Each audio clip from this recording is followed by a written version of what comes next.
Hello, everybody, and welcome to the RP Geeks Play Blood and Fog, a Blades in the Dark story. Hello, we're the RP Geeks. It's nice to see you. I'm Emily. I use she, her pronouns, and I'm one of the RP Geeks. And so is Shamini. I am. I also use she, her pronouns, and I'm also a geek usually, but today I'm I was going to say rogue, not a rogue. Not a lurch. A rogue. No, hang on. What are you? What are you? I'm a lurk. Great. It's not a good. scoundrel. And a scoundrel. Yeah. Fair enough. I'm a whisper. That's what my one's called. Very good. Lou, hello. Hello. Hi. I'm Lou. I use they, she pronouns, and I am a leech. That's what I am, right? Yes, good. I had also had this planned of like what I was going to say about my character, and I was like, I just forgot my class completely. And I will be with you for your entertainment and pleasure this evening. The questionably good Dr. Arison Penderin. Just the best boy. Cuff. Not Cuff, your real name, Holly. Me! Oh, wow. I was so in it then, I was like, yeah, that is me. That is me. That's me. I am Cuff. Where does Holly end and Cuff begin? I don't know. Hello, I'm Holly. I use she, they pronouns, and I'm playing Cuff, the cutter. And today I actually described Shamini's character to a friend of mine as like a rogue, but probably a bit clumsy and walks into things. A very, very fun character is what I said. I was like, yeah, Shamini's playing this like rogue, but he seems very clumsy and walks into things. Failed so far to sneak at all. I tried sneaking. Someone saw me. I was like, sorry, bye. And I went to some toilets instead. That's the extent of my sneaking. And finally, our Fate Weaver for this story, Fiona. Weaving the fates as we talk. Ooh. Hello everyone, my name is Fiona. I use she, her pronouns, and I don't have a playbook. I'm just Fate Weaver. Fate Weaver from before, present, and now. Wow. Well, present and now, present and future. That's the word I was meaning. But yeah, excited to be back after a little holiday. I feel refreshed, after murdering people last week or being accused of murder last week from Blood on the Clock Tower. And who did the actual murder? We'll never know. Someone It couldn't actually. possibly be anyone else Will on this we? call. No, absolutely not. Spoilers if you haven't seen that episode yet. Oh god. There was a point halfway through the game where I was like, 1 minute. Fiona is GMing Blaze in the Dark. Fuck. Should I stop framing her for my murders? Yeah. Well, we I'm won't so give sorry away- I I liked Cuff's that- last episode today. It's, I'm sad. I don't know about anyone else. Fiona, you I could like- come up a little I- bit volume-wise. Okay, cool. I like that in last week's game I nominated Holly twice just as something to do, and nobody bit either time. Nope. I actually don't think we talked all game, Lou, because I think I was, for some reason, I got in my head that I was like, Lou's going to have a read on me. I don't know why. I was like, Lou's going to see through everything. I had this thing, and I was like, just avoid Lou. Lou's going to know. That was why. I mean, I had no read on anybody, so like maybe you'd have been fine, but and you were, so it's fine. It's all Let's play worked Blades in the out. Dark. Let's play Blades in the Dark rather than talk about a Clock Tower game, which you can watch on our YouTube channel. If you're watching here live right now, hello, we're on our YouTube channel. You should click that subscribe button if you're here. That would be nice. We'd be really Ding happy that if you bell. did. We're like approaching 2,000 people subscribed, so I would love to hit that at some point this year. That would be nice. So if you are here and you haven't clicked it, could you click it for me? It doesn't cost you anything. It's just a little button you press. Thanks. And if you want to talk about Clock Tower not in the middle of a Blaze in the Dark stream, you can. There's now a new channel for it on the RP Geeks Discord. There is. I made a new channel on the Discord. We'll talk about the Discord more because I've done another thing on the Discord, which I will talk about later. But that's a secret channel. Anyway, shall we get into the game? Fiona, Okay. take it away. I will. All right. So greetings, scoundrels from across the Imperium and beyond the Void Sea, and welcome to this, our 4th session of Blood and Fog, the RP Geeks Blade in the Dark series. Now, as always, I always talk about this at the top of the session. There are 2 things I would like people to know. The first one is the big one. So whilst we are playing Blades in the Dark, we're actually going to be using deep cuts. Notably, as of maybe 7 days ago, Deep Cuts version 1.1, which I'm thank God I looked it up, because otherwise I would have been silly. It's a supplement basically that just improves and streamlines the dice mechanics for what you see in the game, including replacing the action roll with the threat roll. I'm going to be explaining the mechanics as we go along, but I want to mention them here just in case you're wondering why we're doing certain things that isn't necessarily in line with the traditional Blades in the Dark series. They are supposed to make it a bit more streamlined and also gets us to the action, which is perfect for us who are brand new players and also for you guys who are watching along at home. So do bear with us if we need to clarify or check some rules as we're still learning. The second thing is that Blades in the Dark itself, a game by John Harper, is a game of, daring scoundrels building a criminal enterprise on the haunted streets of an industrial fantasy city. There's going to be heists, chases, dangerous bargains, bloody skirmishes, deceptions, betrayals, deaths, etc. We're going to play to find out how this fledgling crew, the Harriers, can thrive amidst the teeming threats of rival gangs and powerful noble families, vengeful ghosts, the Bluecoats of the City Watch, and a siren song of their own vices. So, Duskvol is a very grim and very cruel place set in perpetual darkness, which might feel quite similar to our own right now. It is a haunted Victorian-era city trapped inside a wall of lightning, which is powered by demon blood. So, I'm giving you, the Lurks, the Leeches, the Lurchers, our new favourite class out there, permission to take a break from watching our story should you need to. As I always say, you are more important than the dice rolls on the table or the devil's bargains we make to each other. So, Harriers, are we ready to dive back in to this? Not when you say it like that. No. Not No. when you're like, oh, what have you done, you silly, silly sausages? No, I'm not angry. Nothing I'm right. just disappointed. No, not at all. Not. Let's start, as we always do, with the opening ritual of our opening titles. I know I explain this every time, but just in case you're new here, we're going to start by imagining the opening titles to our story a bit like a vintage TV show. It's going to be a montage sequence of various characters, places, and important moments to our story. Each player, we're going to start again as usual, Emily, then Lou, then Shamini, then Holly, just are going to take turns with a brief scene, almost like a single camera shot, where we see their scoundrel in a certain moment, something that they would be typically seen doing, whether it's a part of the heist that they're currently on, or just a part of their sort of backstory.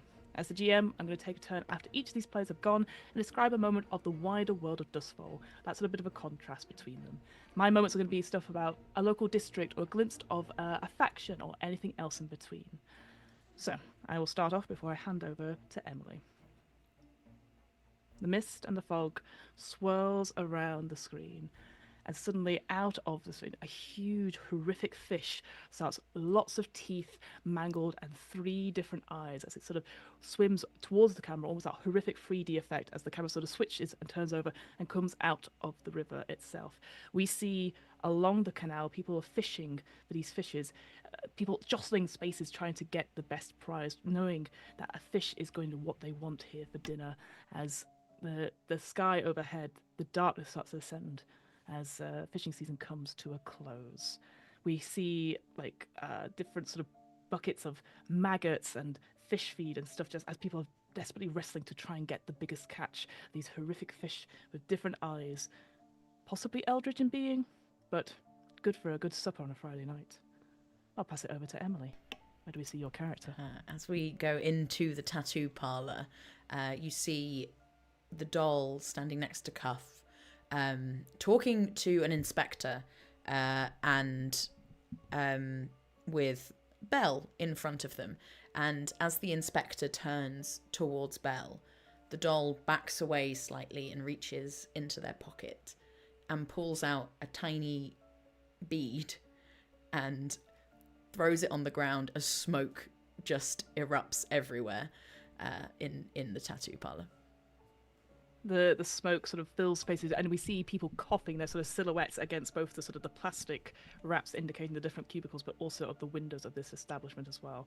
And it's sort of, again, the camera sort of swishes and turns, and we come to a street lined with those sort of long strings for laundry. You see women sort of batting out rugs. We see different sort of like bed sheets. We see a whole range of sort of undergarments, bras, knickers, jock straps as well, just hanging from a bed as kids are playing football, hitting the ball in between. So you hear the cries of people going, "No, my laundry!"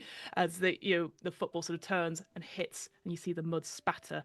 Again, that sort of horrific moment where it's almost jarring, and you sort of see cuts between that and maybe a couple of murders that we've seen from the nights before of blood being spattered, but instead it is mud instead. Handing it over to Lou.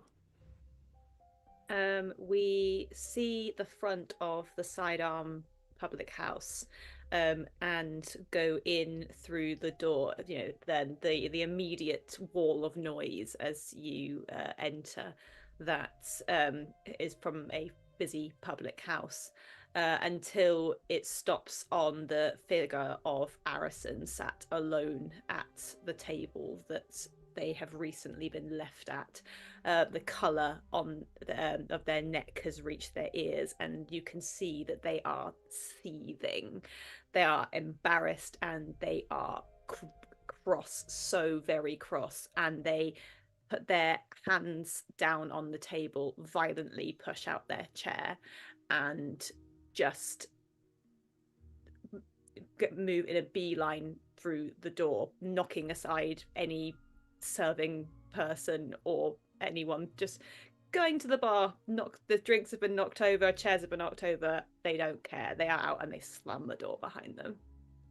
As they go through the door and the door slams, the camera keeps on moving through, and throughout the other side, it's almost like a beaded curtain as an individual rushes in, hurriedly realizing that they are late. As they sit down at a table, you see the table itself is covered with a cloth with lots of different intricate patterns. As the sort of camera readjusts itself with the different sort of candlelight, we see that we're inside the Dimmer Sisters' house, the sort of headquarters of these very interesting occult sisters, in quotation marks.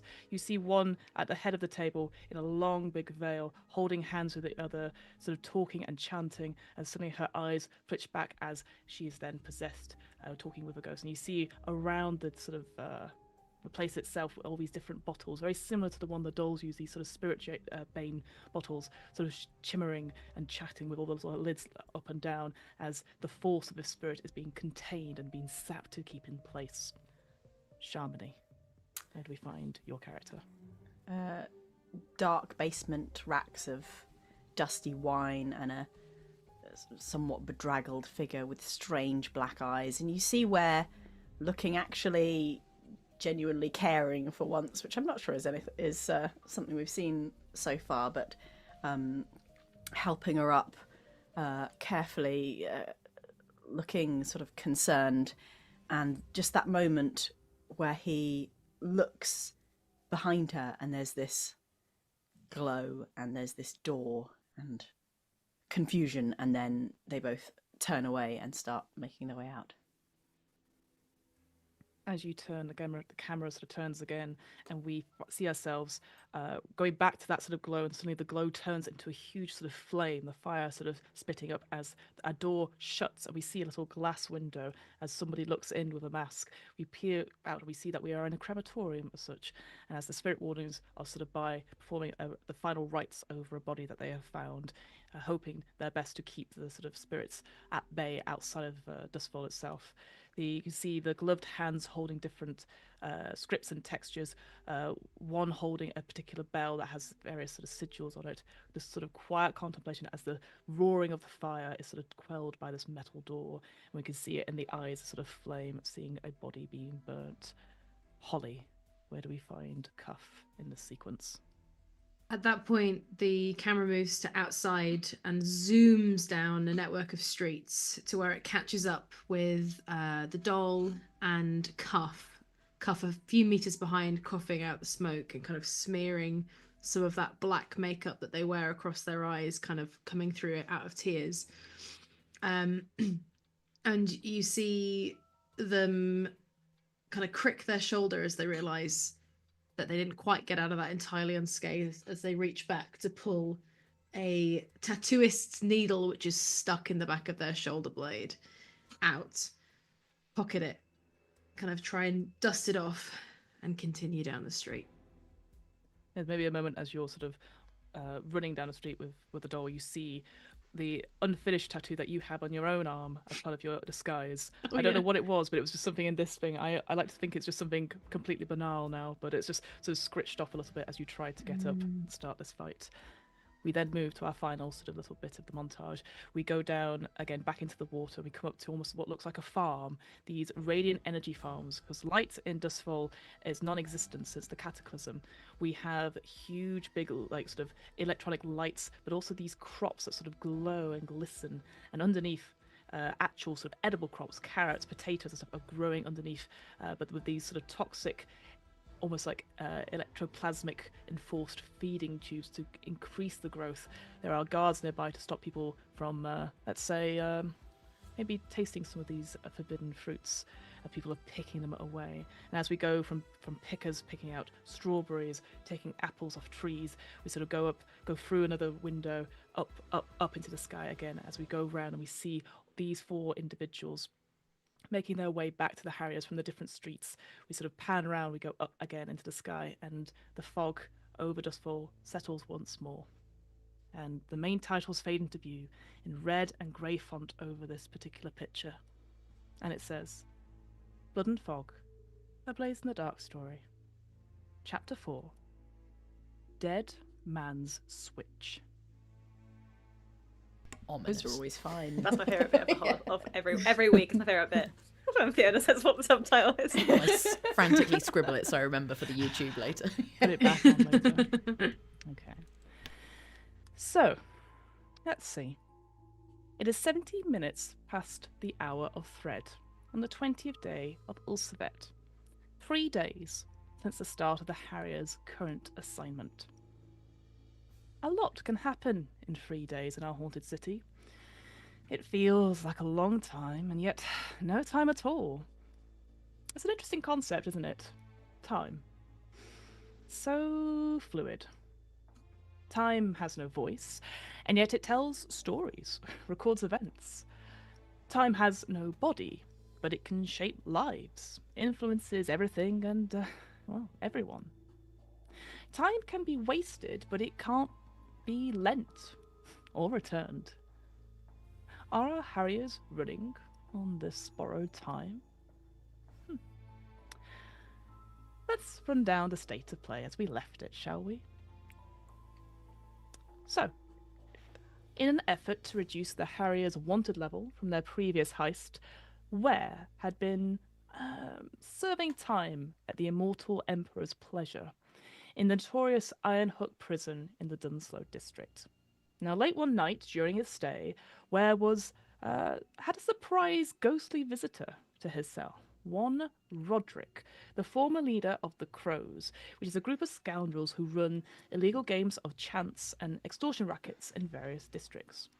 It was Roderick who had originally brokered the peace between the Lampblacks and the Red Sashes gangs, and had maintained the status quo in Crow's Foot. Well, that was until he was murdered about a month ago. Roderick's ghost is now requesting the Harriers' help. Find the person responsible for his murder and bring them to justice in whatever way the Harriers saw fit, so that he could finally rest. Roderick suspected that one of his second-in-commands, Lissa and Bell, or Bell, might have had something to do with his disappearance, but had no proof and had a hazy memory of the time he passed away. As well as having the peace restored between the factions at Crowsfoot, if they took on this mission, Roderick also promised a financial incentive for solving his murder. A share of his old coin retirement stash to smooth over any costs or any issues. The catch, though. Roderick insisted that he would accompany the Harriers to make sure they followed through, and is currently in possession of, Ware's body. It's micromanaging, but on a scoundrel scale, you see. Meanwhile, the other members of the Harriers, so the Good Doctor, the Doll, and Cuff, had been hearing strange reports of residents disappearing, vanishing across almost every city district. Reports, which had been written in the rags and the gazettes of the ink rates, indicated that there had been no common connection between those going missing in terms of age or gender, class or rank, or even time of day, type of activity that they were doing, or who they were with. It was as if they were there 1 minute and then gone the next. Back at the prison, Ware received news that he was getting an early release, thanks to his bail finally being posted. On the outside, he was met by a former colleague and friend, Petra, who revealed that it was none other than Lord Scurlock, Ware's former employer, who had made the payment. Petra confided in Ware about her concerns of visitors also vanishing at Skurlock Manor, arriving to meet with her master and then seemingly disappearing without their hats and gloves and scarves and coats of all things. Petra also mentioned that Lord Skurlock expected Ware to repay his kindness and to call upon the manor house at Ware's earliest convenience. Reunited once more, the Harriers set out on their new mission of solving Roderick's murder, and to be fair to them, they have discovered a couple of things. The doll has attuned to the ghost field to see if she could discover what took place the night of Roderick's murder, and discovered that he had been attacked whilst walking back to Crow's Foot on the connecting bridge from Silkshore by two individuals wearing green cloaks with the symbol of the crows, and were also wearing animal masks, one a fox and one a rabbit with no ears, so no big bunny ears. The two suspects had sort of hooked Roderick and put a hood over him, stabbed him with a dagger in the neck, and thrown his body off the bridge into the water. Neither mask or cloak or dagger had been found at the scene of the crime. The doctor's contact, body snatcher Eckhard, said that no bodies had been taken from the rivers and the waterways recently, as there had been an increased number of spirit warden patrols around the water's edge, making such dredging being dangerous, so to speak. And after a pub crawl, Ware/Roderick gathered intel on two prime Crow locations, where a confrontation with one or both Lissa and Belle could happen. We have the Sidearm Public House, which is like a multi-level restaurant/pub, which acts as a front for the headquarters of the Crows, or the Thick Wrist Patterns, which you should try saying that 3 times fast, a underground tattoo parlor where Belle was a regular customer. Right now, it is 17 minutes past the hour of Fred. Sorry, my notes mixed up there. Right now, it is 17 minutes past the hour of Fred on the 20th day of Ulcevet. 3 days since the Harriers took on Roderick's request to solve his murder and bring his perpetrators to justice. The scoundrels have been split over 2 locations. The doll and Cuff at the Thick Wrist Patterns in the middle of a fight with Belle and the other tattooist after the doll's questions regarding Lissa and Roderick came under suspicion. What was made clear to the doll was, before the conversation took a violent turn, that there had been some sort of falling out between Belle and Lissa. The doctor had made an appointment to make some deals and introductions with Lissa, who is currently acting as the leader of the Crows. And despite some unpleasant business of poisoning and all that sort of thing, it seems that Lissa is under the impression that the Harriers have Roderick's body and wants it back. And, well, where was Ware in all of this?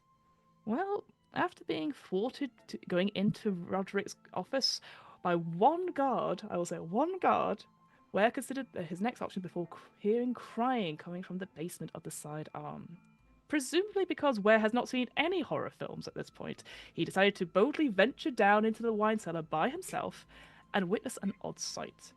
Lydra, the crew's missing deal broker, was found sprawled on the floor in front of a door which was in the middle of the room. And as Ware picked up Lydra, she mumbled and repeated several phrases, including the one, "Watson, come here, I need you," with her eyes as dark and black as the void sea itself. So, we're gonna go back to the Harriers' hideout. It has been a couple of hours since the events of last session have happened.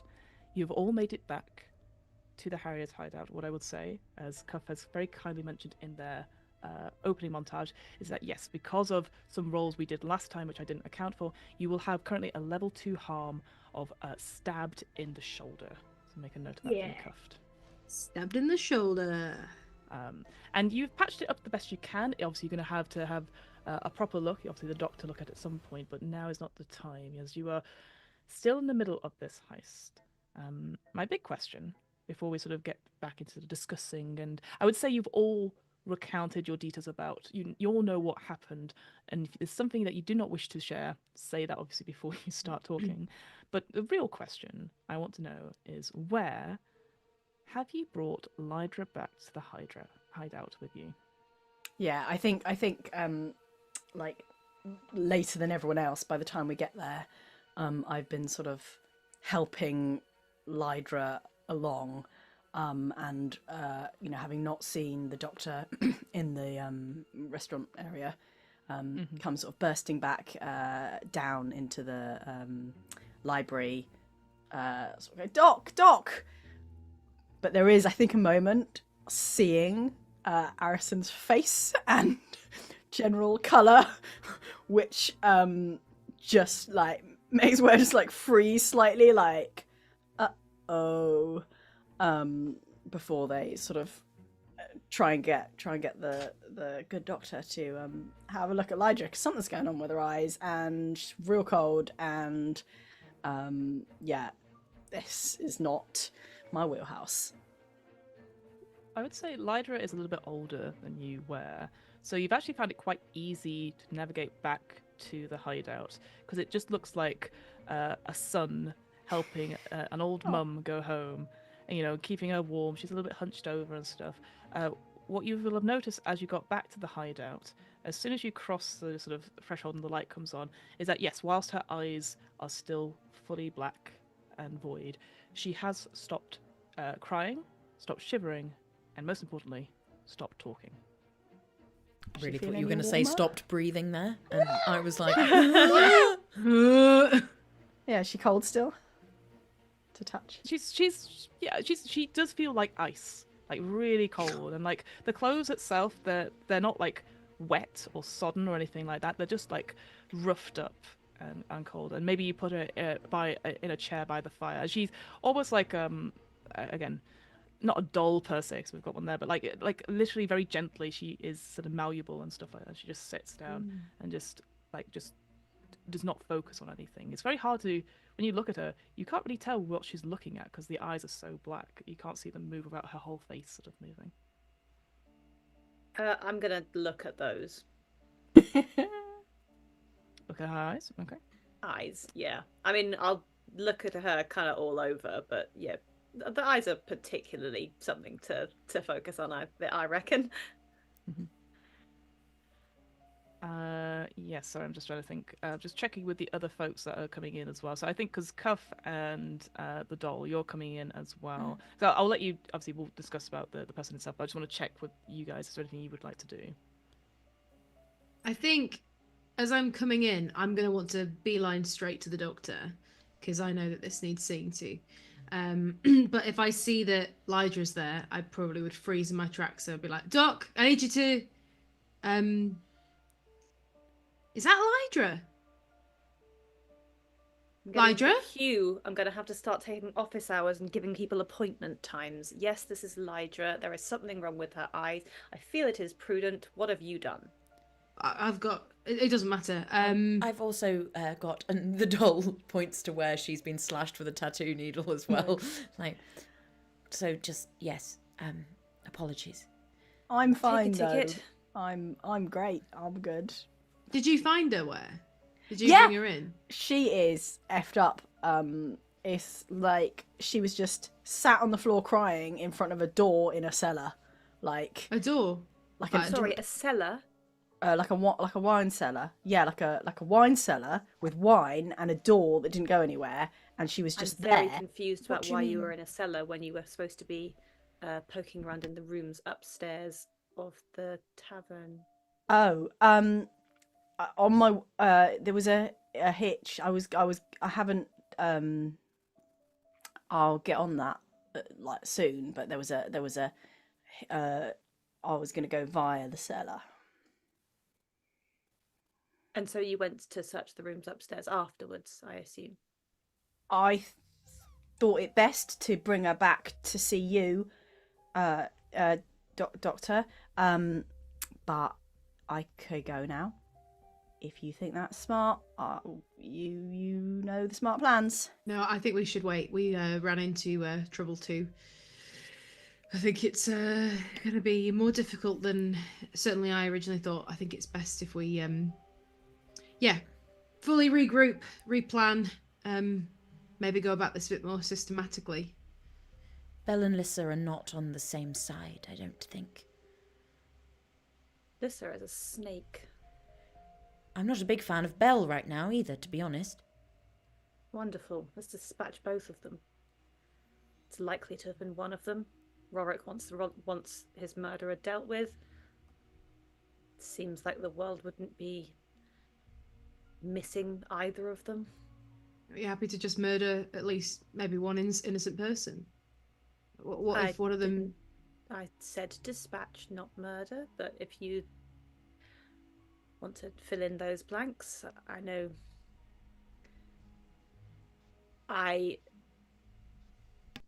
my conversation I had was apparently, because no information was gleaned upstairs, a waste of time and energy that could have been spent elsewhere. However, there is obviously and clearly something going on with Lissa, and she needs to be dealt with sooner rather than later. I don't know how What I'd feel did you about... find out at the parlour? Well, not a whole lot actually. I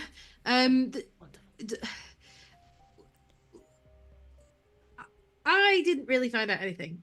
I had a conversation with Belle. Great. They didn't take to it very well.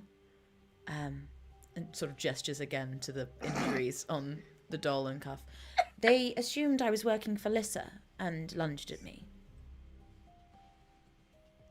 A lot of assumptions going on with both of them. Indeed. Lissa assumed we had Rorik's body.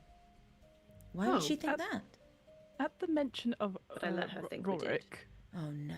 where you realise, for maybe you were just confused or something like that, you haven't heard Rorik's voice for quite a while now in your body. I'm just gonna like step backwards between some shelves of books, just like out of line of sight of this very angry doctor, and just be like, "You in there, mate? You in there, Roderick?" No response. Where? What are you doing? Hi, sorry, just trying to talk to that chap in my brain. Is he not responding? Can't find him. Can I look down at Lydra? Mm-hmm. And go, Roderick, now. The head sort of moves up and goes, Watcha. The doll will immediately walk using over it. and pick up the spirit jar and go, this is for you if you don't start behaving yourself. Now, I thought it'd be easier if I was just in here. She seemed really scared, so I just thought I'd come in here for a bit. She didn't mind. She didn't mind. And the way now she's acting and stuff, like, again, it feels very much like a big man in a smaller woman's body. Is she still in there? Yeah. Can you feel her? Yeah. What's she like? She feel okay? Hang on. Oh, bit sad. I mean, shut that door for now. After I'd examined her, I was going to suggest as a prescription somewhat, a bit of light possession. Well, following doctor's orders there. Why is she sad? Oh, I don't know. It's lots of wailing, incomprehensible stuff. I've kind of blocked it out, to be honest with you. It was a bit sad. And I'm here to find out who killed me. But it's all right, this. And he sort of kicks her legs a little bit. Like, again, they're quite stumpy legs. And she's like, yeah, it's all right. You know, a bit knackered in the knees, but... Are her eyes still black? They're still black. Why are her eyes black? I don't know. Do I know What can anything you about see? that? Because mine are very black. Yours are very black. So this is where I'm going to say, for both the doctor, this is where we're going to look at stuff now. And I think with the help from the doll as well, let's go for... it sounds like... describe to me, doctor, are you going to do for like a full-on medical sort of like examination? Like, describe to me what you're doing and I'll make sure that the action... Yeah, I mean, you've got the equivalent of one of those things where you kind of look in someone's eyes, apart from they're clearly electric and that sort of whatever else, but have so I don't know if the equivalent is like striking a match and trying to look sort of you would have lightness in tools her of some eyes. sort that would do something similar to that. Yeah, I don't think that's that's also an issue. testing reactions, sort of various things, pinching fingers, sort of seeing how reactive she is to different stimuli. This sounds to me like a study role for me, because you're scrutinizing details. You're trying to interpret, like, see what she's looking like. Okay. What have you got in study? I have 2 in study. It's 2 in study. And I think as well, the doll is sort of like you're trying to think of knowledge. I'm going to make you do a roll as well, and we'll combine sort of the results on that. I'm sort of looking to try and compare whether it's similar to what I'm used to in, like, from Tykuros, and see if it's like a demonic thing. That's more what I'm trying to look at. Understandable. I think this is more of a survey for you. You're trying to observe things and, like, try and take in stuff. It's not necessarily medical per se, and you're not actually going and indicating. So both of you make those rolls for me, please. I have no dots, so I roll 2 and take the lower one. Yeah. Take the lower one. And I'd say as well, it's still a risky standard, but it's going to be very reduced. Nothing bad is going to happen necessarily. It's just going to have less consequences. So that's the thing. If you get a bad result on this, you're not going to get as much information. It's not a controlled situation, but it's, you're still going to get less information unless you push yourselves. So yeah, there you go. A 1. I've got a 5. Cool. A 1. This is not like anything you've seen from back home at all. It's like, even from the scriptures perhaps you've been looking at and trying to figure out stuff, you've never seen anything like this. Okay. A 5, Doctor. You're sort of like, again, you're doing the light sort of stuff, and you're testing stuff, and the key things you take is that the body is very, very cold, but it's still moving, and maybe you're doing that sort of thing both with the legs and the hand, and then you're touching stuff and it moves the hand, so it is responding to stimuli. When you do the eye stuff, like, you have to tell Roderick several times to stop following, like, and making a game out of it a little bit, because he's clearly quite enjoying the fact that he has full control over this body. And this is the key thing, I think, with that 5, is that before, when he was sharing Ware's body, Ware's persona was in control, and, like, there was a sort of bit more of a status thing where they could switch back and forth. Here, Roderick was able to coerce, get inside, and is fully in control of Lydra's body. Feels like whatever will or sense of self Lydra had is very, very weakened. And from that, you would gather as well that if Roderick's presence is at the forefront, that's not very good for you folks in terms of spirit wardens. Spirit wardens. She's not even trying to fight. She's not even trying to be in control of her own body. I'm really sorry. Someone was knocking on the wall of my flat. What was that last bit? Because I heard spirit wardens as I put my headphones back on. Just saying that with Roderick being at the forefront and being total control, compared to Ware, which there was a bit more status sort of thing, Roderick's presence at the forefront is more likely to attract spirit wardens, and this is going to tie into more a likely little to bit. attract. Sorry, yeah, that's fine. Yeah, it's going to likely, because again we completed the clock from last time that the higher apologists are going to. You think if Roderick steps out again as this person, they will be on you like a ton of bricks. Doll, you know your jar? Yes. You said you could put Ware in the jar. I'm not saying you should. I'm not saying you should. I don't want to be in a jar. No. I'm just asking. Nothing. No. I'm just asking a question about the jar. The spirit bottle. Yeah, the spirit bottle thingy. Oh, it's just a place to store wayward spirits, but I haven't fully worked out how to take a spirit out of a living being yet, but I could try. I wonder what would happen if we tried to put Lydra in there. What does a spirit look like when it's in the jar? Oh, they can look different. You see, some of them are sort of like a mist, sort of swirling. Some of them are angrier and they sort of spark like electricity, like spark. And others have more of a liquid consistency. Oh, don't go around messing with Lydra's spirit with all your creepy stuff. We need to look after her, not put her in a jar. I didn't suggest it. No, I just want to... We don't know how to help her, and I figured the more we could find out, I don't want to hurt her by accident, and maybe that's what I think what I that could would do. take her out. I've never practiced putting anyone back. Oh man, no! Look. What all we got to do is sort out the Lissa Bell Crow situation. Then Roderick will be off. Then Lydra will be back. Then we look after Lydra. Chicken soup that's supposed to fix stuff, and we'll be all good. We can't take her out.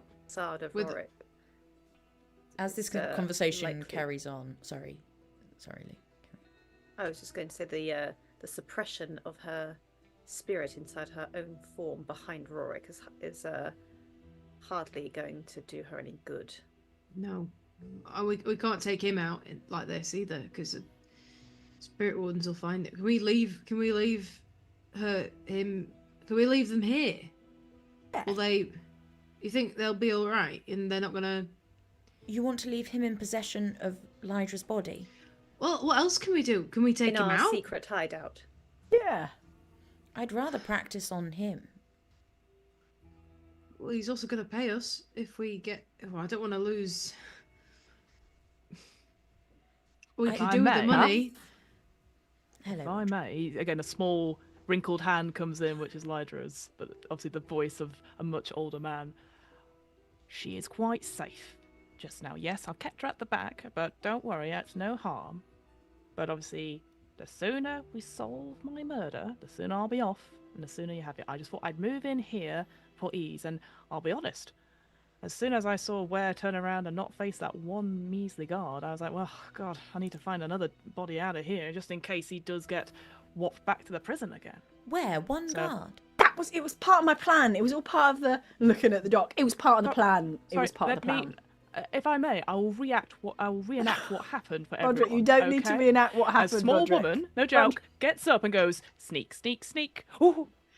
Sneak, sneak, sneak. That is exactly what happened. It's quite Did Does funny. we it learn over and over again several times. anything at all?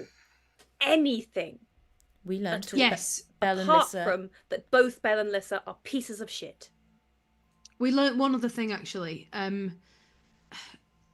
Belle did call Lissa a fox. Yeah. Oh no, I think I called her a fox, and he agreed. He agreed. Yeah. It's not exactly. He also had a lot of tattoos of animals. I think they. I mean, do we not just believe that they're both I think that's the fox that's and the solid rabbit? proof. I just You think I said disagree. she can be cunning like a fox, and he said stabby stabby Oh. and did a sort of stab on me, Oh, which I we thought- could take as some kind of proof. But we All might right. be, jamming square pegs into round holes there. Or fox if you pegs jam into a- rabbit holes, who knows? to rabbit holes. Jamming foxes I- into rabbit holes. Where I guess they'd be quite happy, but It would create carnage for the rabbits. quite. But look, You there were at two least- people who murdered Roderick. Could That's it not just right. be both of them, and now they've turned on each other? It's, Come in.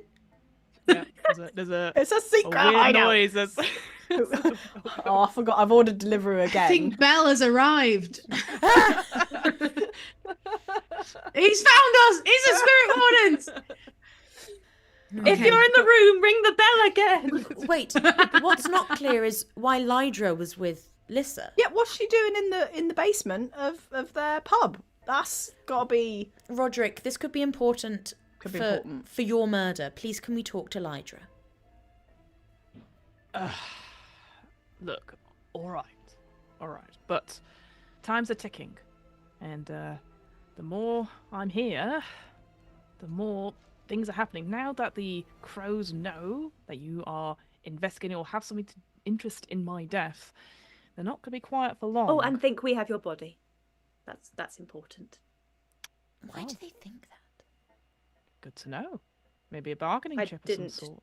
I thought it prudent to not tell them that wasn't, in fact, true. Well, clearly they know he's dead. they didn't. Again, not proof of guilt, but if they think that he's dead and we're investigating them, it's probably because they're what They done it. want his body. Because there must be something on the body that proves who it is. We need to find the body. Which is why I've been saying this entire time. We tried and we had no way of finding it. Unless anyone's got any new ideas, I've done everything I can to find that body. It went into a river. All I got is doing some more sneaking. I could ask some old friends. Oh yeah. Oh, Yeah. cuff. I think the doll's right. We need to talk to Lydra. These two things are happening in the same place. They can't not be connected in any way. So, Terribly The- talkative. so Roderick will go, all right, I'll do. And then just takes a moment, and then the shoulders start to shake a little, and you can see a tear start to go, and then, yeah, it's clear that Roderick has relinquished control, and there's some gentle sobbing happening as the woman that was sort of sitting quite confidently at one point shrinks down a little bit and starts to cry. Who does she like the most out of us? Me, obviously. I'm charming and likeable. Well, you also saved her, so that's a good idea. Well, Yeah, right. Yeah, I think that's. Hey, it's all right. You're safe here now, in this lovely little library, I'll bring her a whiskey. and you got booze. We can get you snacks. It's all good, all good. You feel a bit better at all?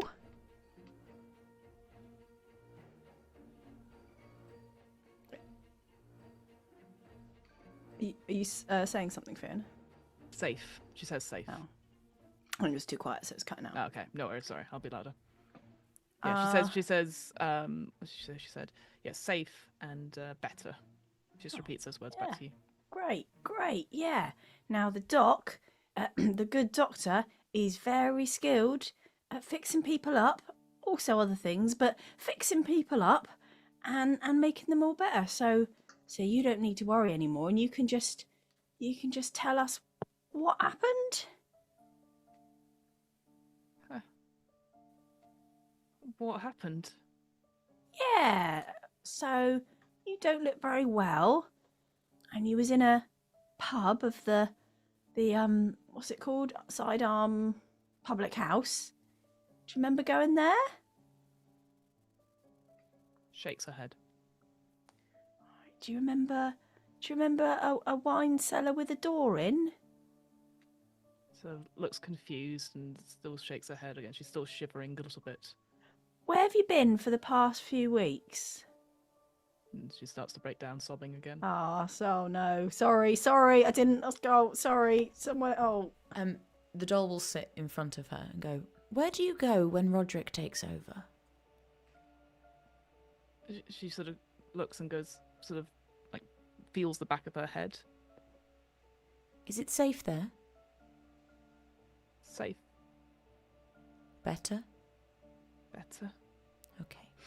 I think we maybe Roderick being at the front is easier for her right now. You know nothing about Lissa or Belle? Do those words mean anything to you? Or the Looks to you and crows. sort of- Or sort of Roderick. Can you do one? She looks confused. Sorry. But and shakes her head. Can you do one more thing for me, Lydra, and then we'll let you sleep? Can you look into Roderick's head and see if there's anything he's not telling us? Oh, Emily Bates is such a fucking smarty. She sort of looks at you and sort of like takes a moment to think, and she sort of screws up her eyes a little bit. And you see her hand sort of then grip the side of the couch, and then the eyes open again, and it's clear that Roderick is now back in cross. Naughty. How I was dare just you send an checking. old crying woman to go peer into my head? Can I punch him in the face? You're going to punch an old lady in the face. I'm going to punch him in the face. I don't care what he's riding. Let's go. All right. Oh man. Oh no. Roll a skirmish for me, please. It's been a bad day for Cuff. If you the consequence of this is if you fail, you are going to hit. You're going to connect, but you are going to break her jaw. Oh God, I'm so sorry, Lydra, but this guy is being a real piece of work. Like that's right. That's fine then. That's there we go. I'm having a bad day. I've got to. Look, cuff's gonna cuff. I'd also say you're also stabbed in the back in the shoulder. Ow. So It's true. I'm It's going to true. make you. How much have you got in a skirmish? 2. I got 2 dice in I'm going skirmish. to take 1 away from Oh you. God, it's so much worse now. All right, You're on 1 die. I believe in you, Holly. let's do it. Oh, it's a 2. 2. You go, and you can see you're lashing out in anger. This is Cuff, and you all see this as well. The fighter, the person that goes with it, and you just go, and you just without thinking, almost, you hit her. You hear the snap of the jaw, and it breaks. Oh. Cuff. No, I can't just put a plaster on that.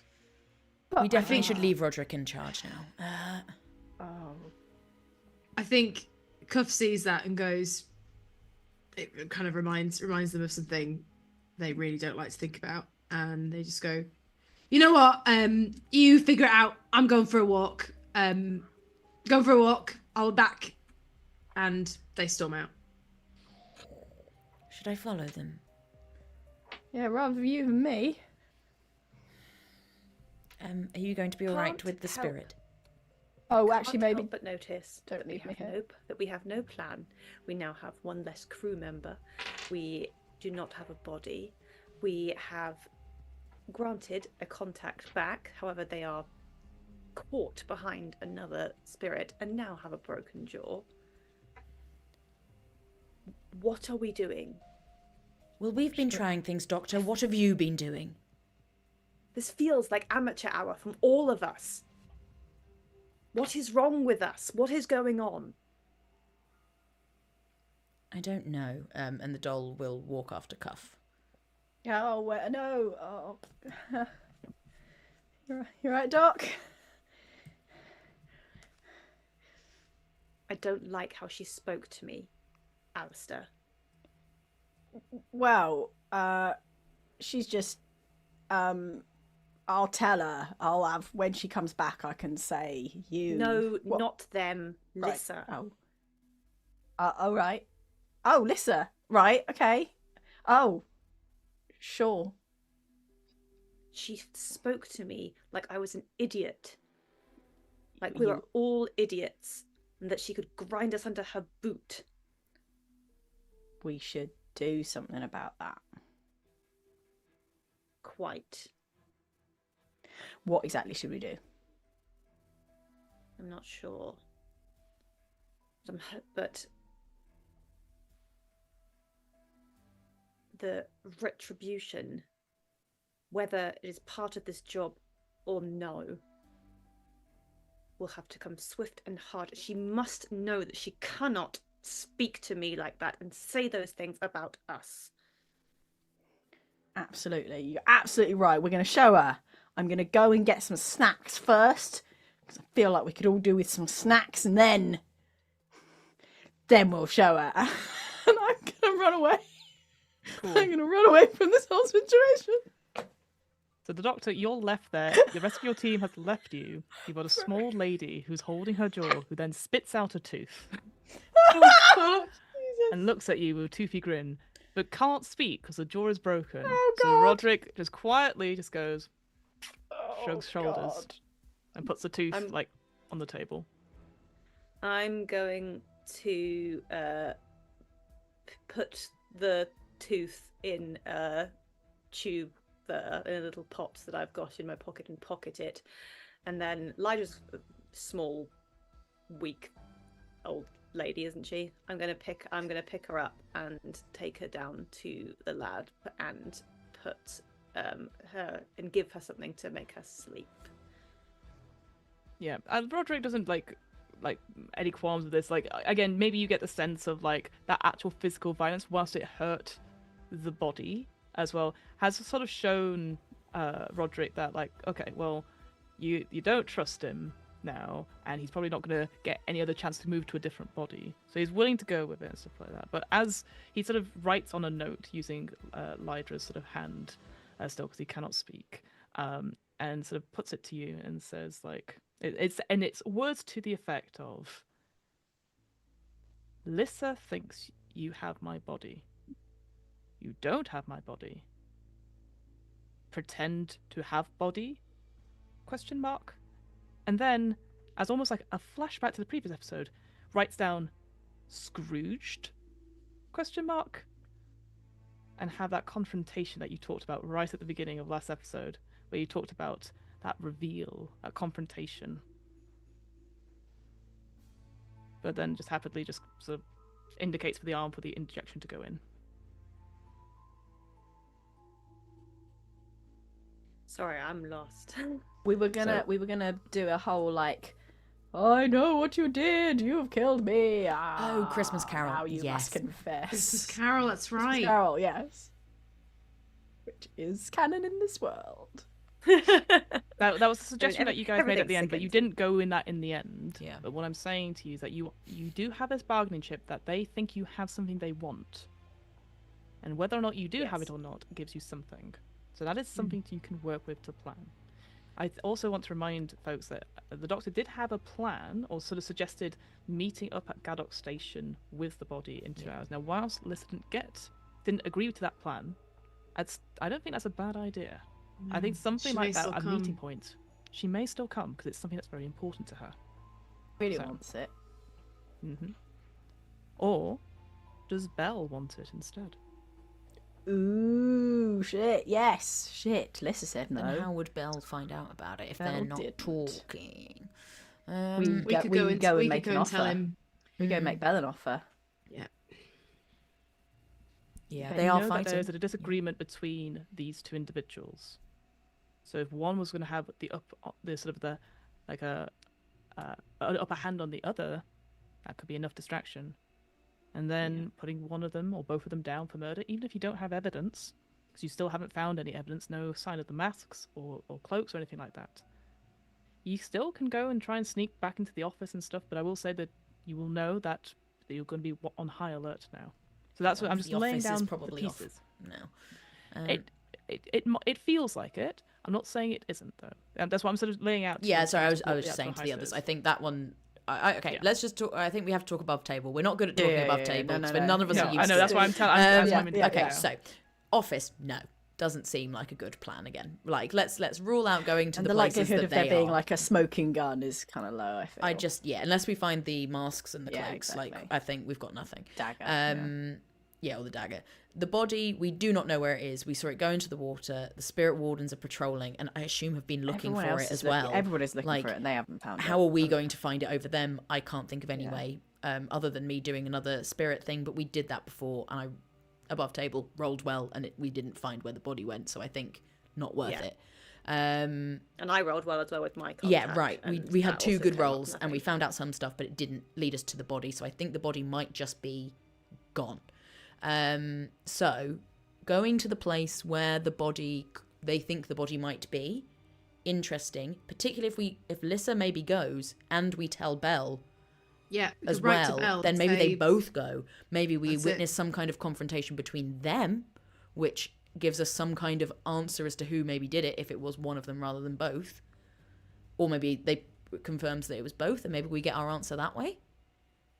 I kind of want to bring us back round to the idea of just framing them both for it and not solving it at all and just being like, wow, it's probably one of them, wasn't it? But that's not what we've agreed to do. It's probably Roderick might not be happy with that. Not what we've agreed to do.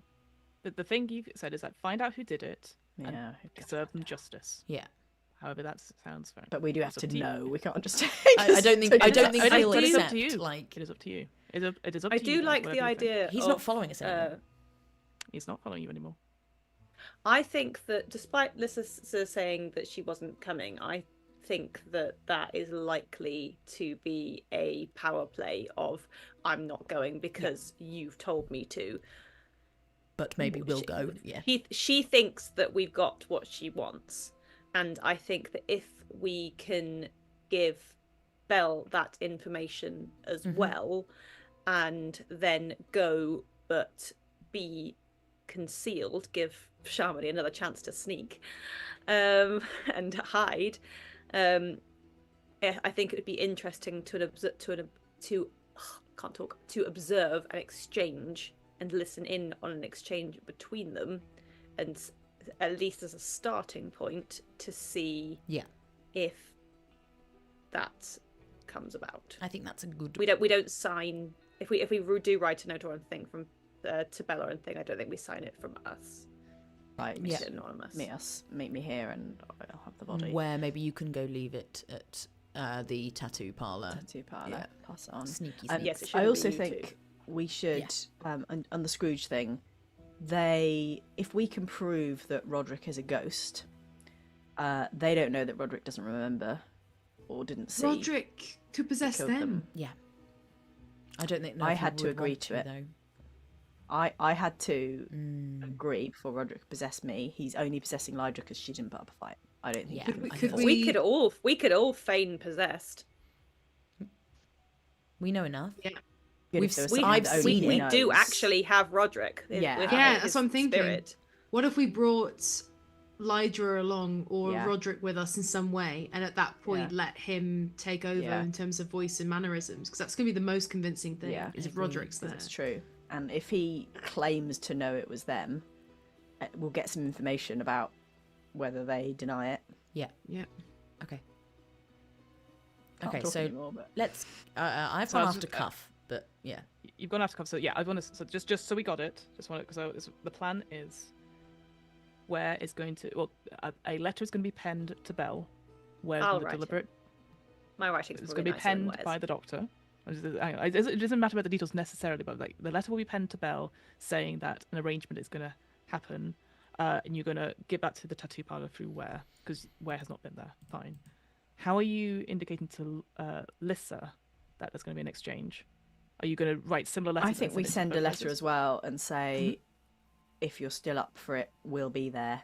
If not, someone else might be. Fine. So 2 similar letters going to each individual. But Lissa knows it's us, but Yes. Belle doesn't necessarily. I think we write a letter to Lissa that implies that it's from someone else other than us. He thinks we There's have the something like, body. I know who's got Roderick's body. So does she. We've said, because Yeah.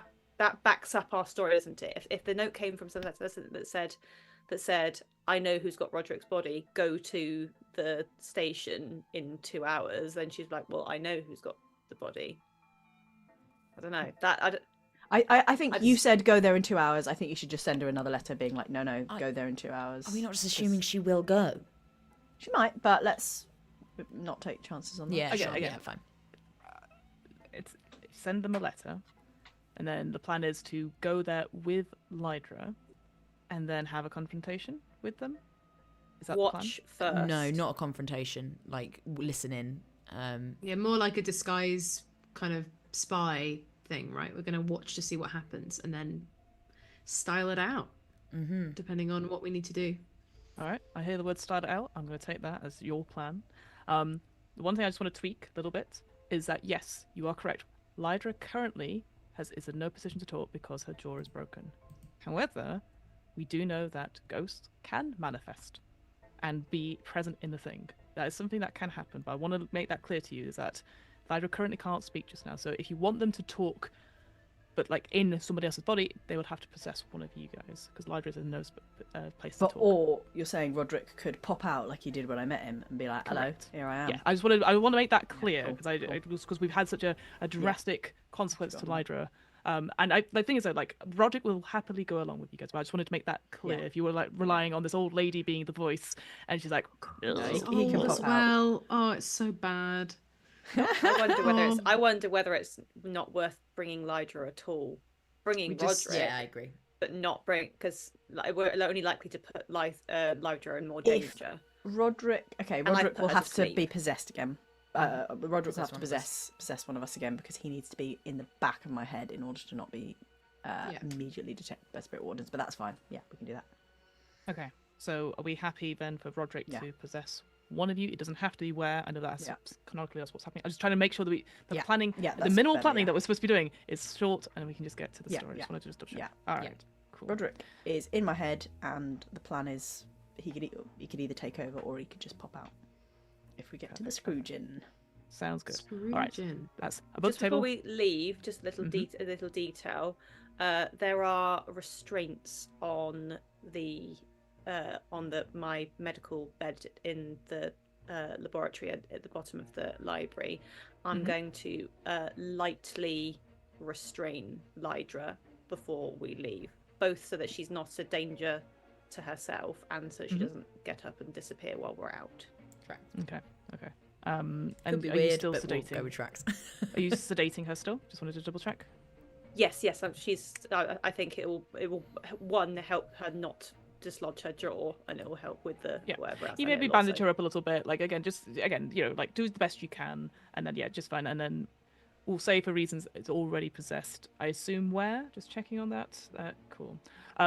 Let's have that sort of quick scene with the doll and Cuff as you've sort of brushed off. We'll do that, and then we'll go jump forward to the heist. Not on the snack scene where I describe all the snacks.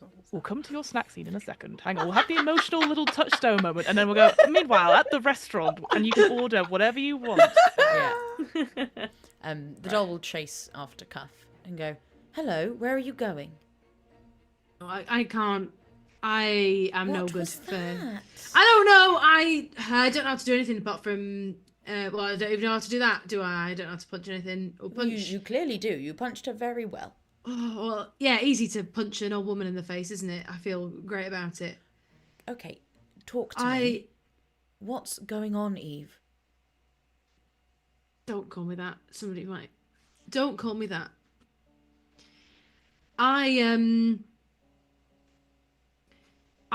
Look, when this is done, when we've done whatever that ghost wants us to do, I want you to try something. I want you to do me a favour.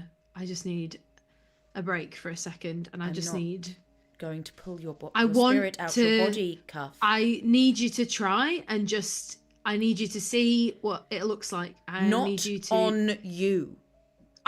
Why not? Have a go. It'll be good for you anyway, because you'll get to practice, and I just need a break, all right? I need just to get out for a minute. Cuff, there are many people who it is better for me to do that on than you.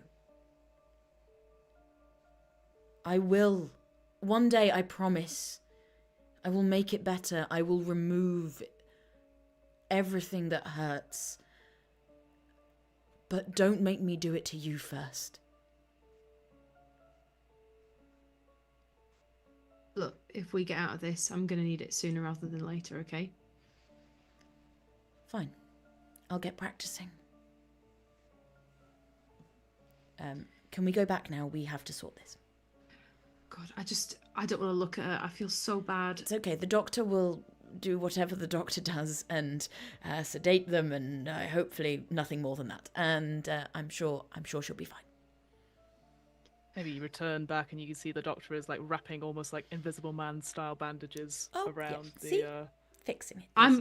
I'll go and read in the corner while this is happening, if that's all right. Yeah, they're quite tight. I don't know whether that is the doctor. And I would say again, just an allusion back to your Vice doctor. You got some records playing. It's like, just, I don't know. I'm trying to think lightly of any humming to myself while I slightly humming to yourself. You're like, that's not my name. That's not my name. Let's go to very quickly. Let's go over to where you're ordering food. I want you to do a quick paint the scene for me. Yes. It's just it's really important that we really appreciate that there are quite a lot of small, round, little boxes of dim sum. You've got like little yams, bird's nest, crispy, crunchy things. You've got some like turnip paste squares. That's the good shit. You've got like various bits of fish and prawn in some gloopy noodle stuff. And you've got dumplings, all the dumplings, and take away. Come back to the library, probably around the time everyone else is ready to leave again, because you're like, at that point we have to continue our heist. But we'll take one to go. It's fine. Here, have a little circular box. What I'd say, if you are willing to take 2 stress, where as you're like desperately ordering, like, oh, I will fix this with food. Yes. You bring bubble tea for everyone. Everyone else can reduce their stress by 1 if they have it. Because you're giving them food before going out. Does fix everything. I knew it in my heart. Well, you can't go heist on an empty stomach. And stress, okay. And as as you start eating, and as you sort of discuss a little bit of the plan, and you go okay, and you go to Lydra's hand, you sort of make that connection, and you invite Roderick in. He sort of goes, oh, well, it was fun being old lady. All right. I'll have some of the shrimp, please. So I'm going to suggest that the writing of the letters happens. We sort of montage to like suddenly like there's a knock on the door of the thick wrist tattoo parlor. You see Shimmer sort of look out because there's a massive big like spider like cracks in the glass, and so Quarterly looks out, opens the door. There's no one there. Looks at the actual door itself, and there's like a note pinned, and there's like a bell sign on it, and there's a shit, and he sort of brings it in, shuts the door. We go to the public house. We see like a tray with another sort of note on it, sort of passing by various people, and it ends up back at the same booth with Lissa still just finishing off her oysters, and she goes, opens it, looks at it, reads it through, and goes, well. Grab my coat. I'm off to the station. I'm going to say that you have made it, that you will have the interaction at Gaddock Station, which we described last time. It's just maybe a couple more hours later, but the stakes are significantly higher as a result. And we'll come back to what happens in the second part, because it's now quite close to 20 past, and I think it's time for a lore drop. Do you not think? Go for a lore drop? Lore drop, lore drop, lore drop, Lore drop, lore drop. So I'm doing a lore drop this week, and it is it's an interesting one. I'm going to talk about bodies. Body. And instantly I'm going to say this with a massive content warning.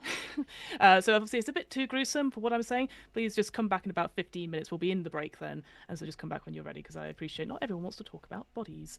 So the main big thing I wanted to talk about is maybe people have heard of it, but there is an exhibition called Body Worlds or Body Works, and that is basically on display are these human, the anatomy essentially of a human. There was a person called, I want to say his name's Gunther, that might be horrifically sort of like me misthinking about it, but he developed a way, I think it's called plastination, a way to sort of keep bodies in like sort of intact after death, and then use them in sort of very some artistic poses, but mostly to demonstrate how the body is and how it looks like to both medical students and also just to us humans as well. Because whilst plastic models and drawings can do quite a lot, because that's what we used to do with medical drawings. We used to have beautiful illustrators peeling back and all that sort of thing. It's not the same as seeing an actual body.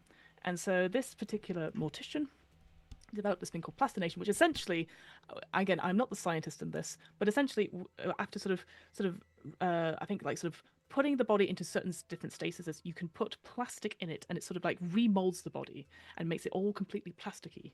And so then these bodies, after they are sort of made and covered in all these chemicals and stuff like that, they're still movable after death, and so they can be put into positions and really sort of intricately sort of put in, and you can show them like the nervous system, or if they're doing like, say for example, the one I'm looking at just now looks like somebody doing the splits, but it's all their skin is off on it as well, and so you can see like the brain and all that sort of thing. There are famous sort of more artistic pieces where it's like a poker game that's happening. It's supposed to be reminiscent of like a James Bond scene, the sort of poker game and that. And I will say, a lot of the bodies are people who have donated it specifically for this exhibit. It's not just like, well, as far as I'm aware, I will say there's some controversy, as always with these sort of things, so your mileage may vary, but from what I understand is a lot of these bodies have been donated specifically for science or for helping people educate themselves about what the bodies are like. And not only is it human bodies, but it's also animal bodies as well. And so you have stuff like a gorilla or a giraffe or a camel, for example.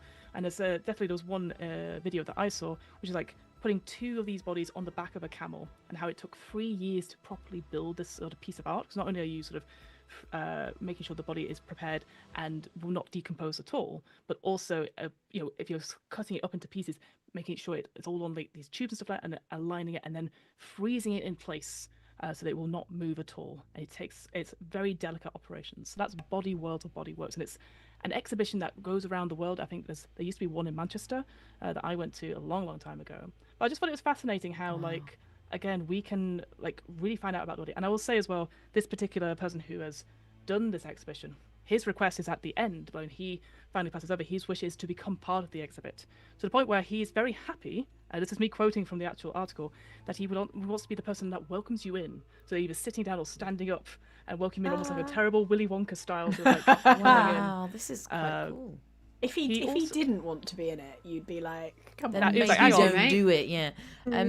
I will say, like, I'm not going to put them on screen because they are quite gruesome, but if you are interested, it's quite graphic. Google plastination and you will see a lot of pictures of it, and it is quite remarkable. I would also say this person did like the first live autopsy in the UK about maybe 10-15 years ago, which you could still watch on Channel 4. Again, your mileage may vary, a bit graphic, but there was a lot of stuff about it, because at the time, obviously, those sort of things aren't for public view, certainly not broadcast. And there's a thing about mortuaries as well, and as someone speaking as someone who worked in a university which was part of a hospital, it was very interesting, the anatomy classes and the mortuary and stuff like that, because obviously you have to agree to have your bodies be taken in and used for science and stuff, and they're taken with extreme care. And so you, as students, you know who the patient is, you know what their name is, you have contact with their family, or you know a bit about them, but you are not allowed to post, naturally, photos of the bodies online or anything like that for privacy's sake, because the dead person cannot consent to it.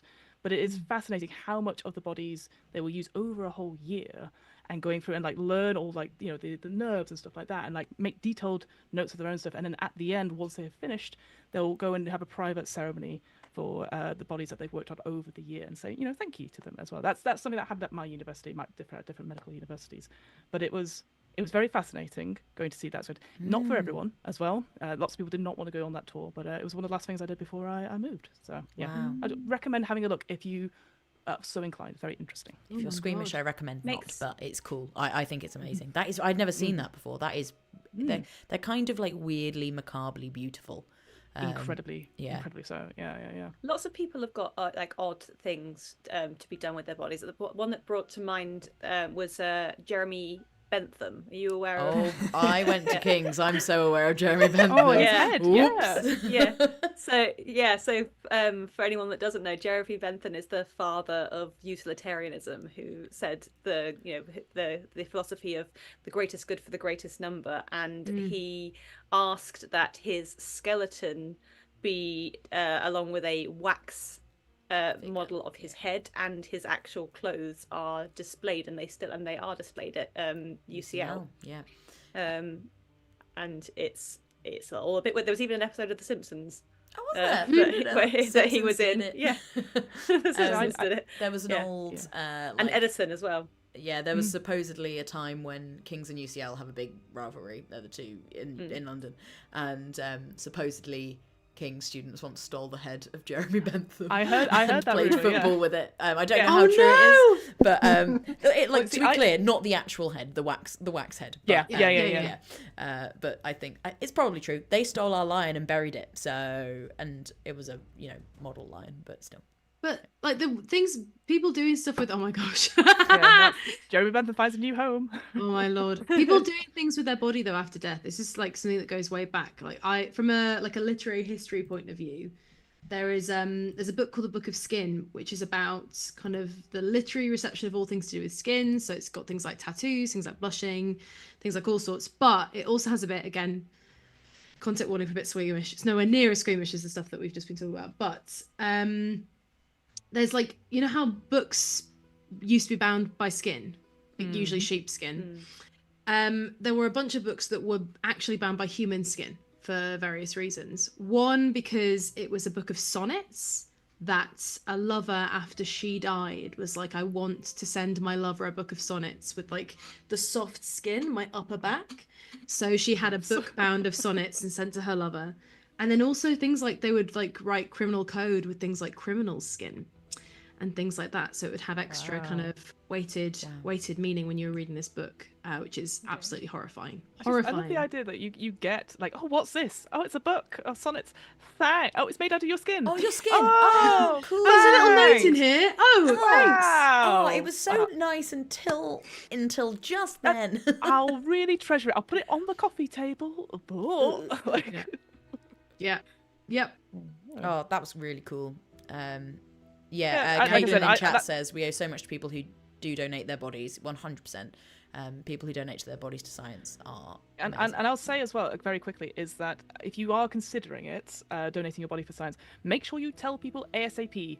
Don't wait till like your final days, because it is such a short window for people, not only just for organ donation, but for people to take people's bodies. Like, again, I say this as someone who worked at a university that had medical options. A lot of the times we'd get calls go, oh, well, Granddad passed away 2 days ago. Do you want his body?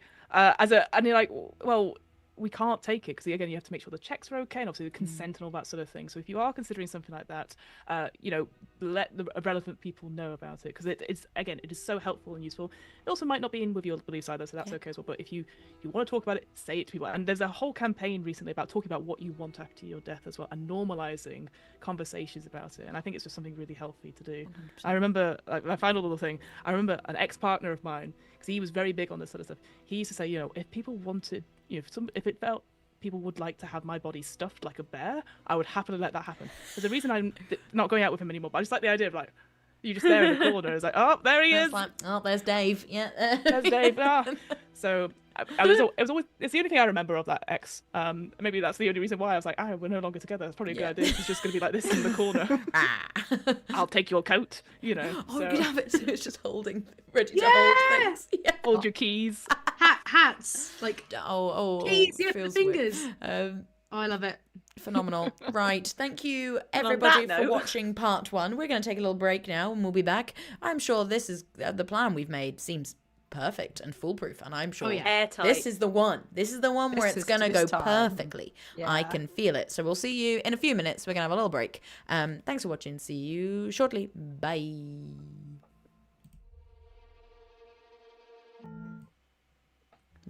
Hello, and welcome back to Blood and Fog, A Blazing Dark Story. One thing I'm going to quickly mention before we get back in, this is a sort of a self-plug for the RP Geeks. You might have seen on our socials that we got nominated for, it's New Zealand Webfest for Orbital Blues. Yes. And I just want to do a massive shout out to Shamini, who put all the hard work into the application. Which is something I can never do. So amazing work. But also thank you to folks who have watched it and stuff like that. So obviously thanks to Ed Spence for running it. We've got Drac, Dylan, and then ourselves as the RP Geeks. If you want to check out, it's such a really cool story. So that's Orbital Blue Black Star. It's over on the RP Geeks. I'm going to go put the playlist at the top of the YouTube channel right now. Amazing. Hell yeah. So just wanted to shout us out because sometimes it is award season. She says in quotation marks. And again, I know there's lots of stuff right now in the TTRPG sphere about like, nominate me and this, that, the other. And you know what? Like we did this hard work on ourselves. We submitted to the thing, and we got sort of recognised as a result. So yeah, it's just an application that we got in. We won't know anything until later on. But I just wanted to say, hey, that's really cool. So yeah, go check out Orbital Blues Black Star. We're very, very proud of it. But enough about that sort of award nominating thing. What about us now? Blood and the Fog. Yeah, that's going to be award nominated as well. Blood and Fog. Let's quickly recap where we are with our Harriers. So we have regrouped back at the Harriers hideout with now a sort of new person, Lydra, who had been missing. Lydra was their sort of deal broker who went missing at the beginning of the series and now has returned to them. And after a little to and fro about deciding what to do with this sort of tension between Lissa and Bell, the sort of two people sort of in command, maybe Lissa's in command of the Crows just now. Who is it that has murdered Roderick, the person that sent them on this quest? To note that Roderick then did possess Lydra. Lots of L's in this game, I've discovered. But a plan has been set whereby we're going to go to Gaddock Station. The Doctor had originally given out this offer to Lissa end of the last session, which was rejected. But now, using this tension, this playoff between Bell and Lissa, it is a question of who can get there first and see if they can get any incriminating evidence, etc., with the promise of handing over a body. But importantly, no one has signed letters. It's just sort of like a, you know what, we've got it, you know what it is, come to Gaddock Station in a couple of hours' time. So it's going to be close towards the middle of the night at this point. Gaddock Station itself, I've described it, imagine it is a huge hub, almost like London St Pancras or the Paris station as well as Gare du Nord, where there's just lots and lots of different platforms. But not only are there sort of both sort of how can I say landscape, both sort of the horizontal, but also the vertical as well. We have different sort of like structures, different platforms that are up, up, and up, because this goes through the whole of the country and it sort of comes to this hub in Duskvol itself. My question to you folks, we're going to get a little bit of details now. Where do you think you would have asked them to meet, to exchange the body, or do whatever? Where do we think? Do we think it'd be on a platform, in a waiting room? Where? I'm going to hand it over to you folks to sort of paint the scene a little bit. Where do you think you would have asked Lissa and Bell to come? My gut says like a train yard. Mm-hmm. I like that. because the back? it's going to be out away from the public. But there will also Places to be plenty hide. of places for us to hide and listen in. Perfect. Yeah, that would be my gut. Perfect. So we go sort of out. So we see the hustle bustle, all these different sort of like platforms that are sort of going up into the sky, into the ceiling itself. But then we sort of move past the fog. You see, we sort of go out there, and again, the place itself. Whilst we've always sort of talked about the steam and the fog itself, it's just the soot in the air. Again, these are all a mixture of both coal. So you see engineers covered in the stuff, big sort of goggles, flat caps just completely covered, and they take them off. You can just barely see out of it. But also we've got some new almost electro rail ones as well that are powered by the sort of the electroplasm that sort of rushes through. So you have a mixture of these things, all the sparks happening between the rails as certain cargo trains move off. And as we follow one of these cargo trains out into the yard itself, we see several like carriages and different trains in disrepair that are sort of spread out, and there's a couple of like warehouses and sheds and whatnot. And I'm going to suggest for ease that you have said to meet them by a particular train that's sort of been dilapidated. Maybe there's a couple of like cranes and whatnot next to it, so you can hide in the shadows. But there is a carriage that people would meet in, perhaps. So they will be definitely in a contained area. Where are the four of you? Are you? I'm guessing if you wanted to be close but listen in, you're not necessarily inside the carriage, but you're probably around. What's the thoughts about where you are at the beginning of the second part of the heist? I think we should be. I feel like we should be in two groups nearby in case one group gets rumbled or if they move. The doll is quite slight, so I wonder if there's a way of getting like under the seats somewhere in the train carriage, if it's sort of like got benches, whether I can be like hidden entirely, like in a, how some old trains used to have benches that you sat on that also were lids into a box. Could I be in a box? Love that. Bates, do you wish to be in a box? I do wish to be in a box, yes. You are in a box. All right, you're in a box. In a box. Nearby, in the carriage. In the sorry? carriage. Or, Yeah. Perfect. Yeah. Maybe there's a couple of like, lost luggage, etc. Perfect. Like yeah. big sort of things, and you're just like, hee, like eyes Gromit style. I think I might start off on the roof of one of the further down carriages so that I can step silently over to the roof of the relevant carriage without crunching any gravel when I want to start eavesdropping. Don't know how many people they're going to bring, do they? But oh well, let's try it.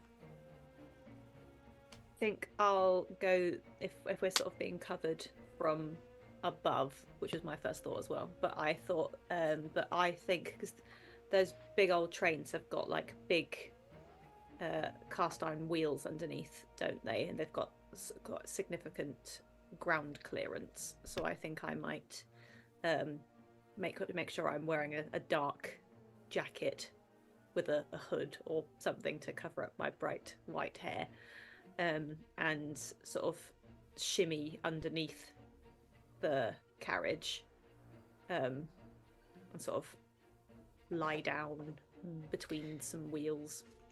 Because I think we're hoping along a track. to eavesdrop before we reveal ourselves, aren't Yes. we? Just to see what No, we no, no. say. Very much are, yes. I'm just Yeah. basically I'm setting it up so Yeah. you know where your positions are before Yeah. this begins. This is still part of the same heist. I'm not going to change your loadouts or anything like that. So everything should carry over from last time, just so you know.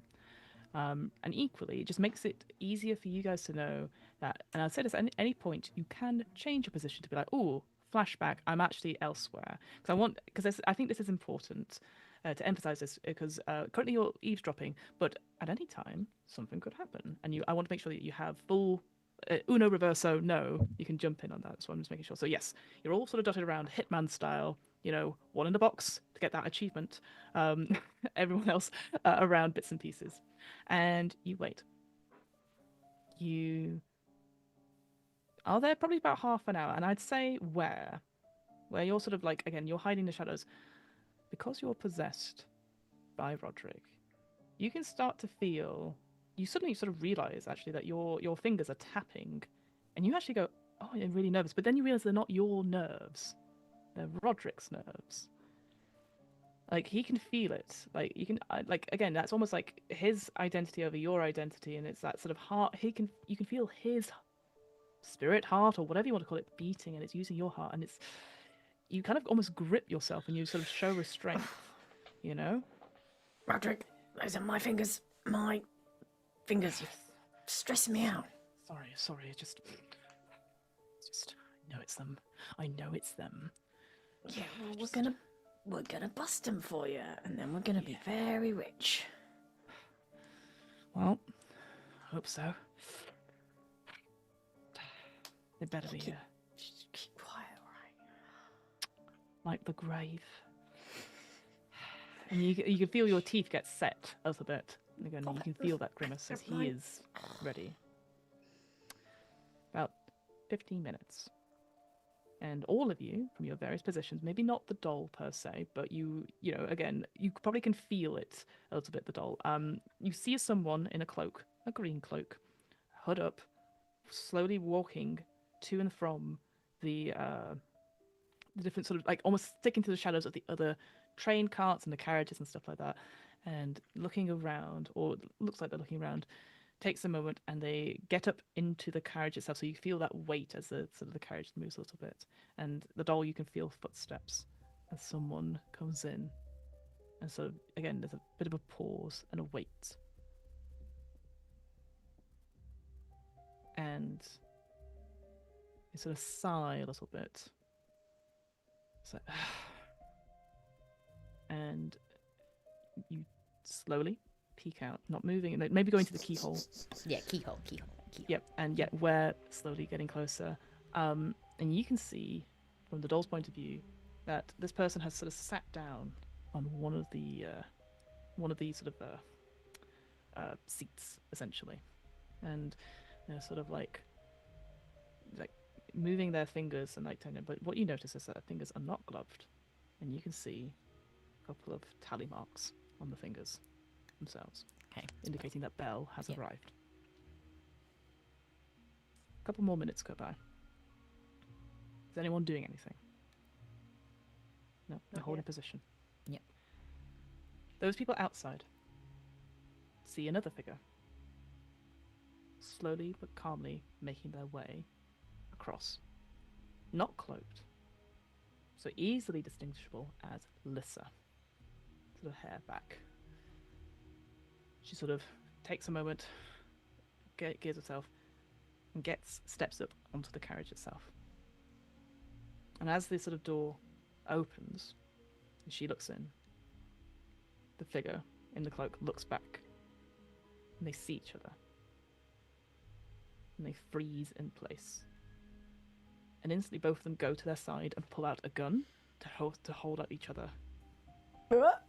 I forgot there were guns in this world. Yeah, I thought this was going to be, you know, like when you set people up on a date and they don't know and they're like, oh no, Both it's of us you, here at the friends same have set us up. Oh, Well, but it's a bit like that. It's a And then bit they like kiss. that. but with guns. But with We have set them guns. up, to be fair. Yeah, we did Yeah. do that, yeah.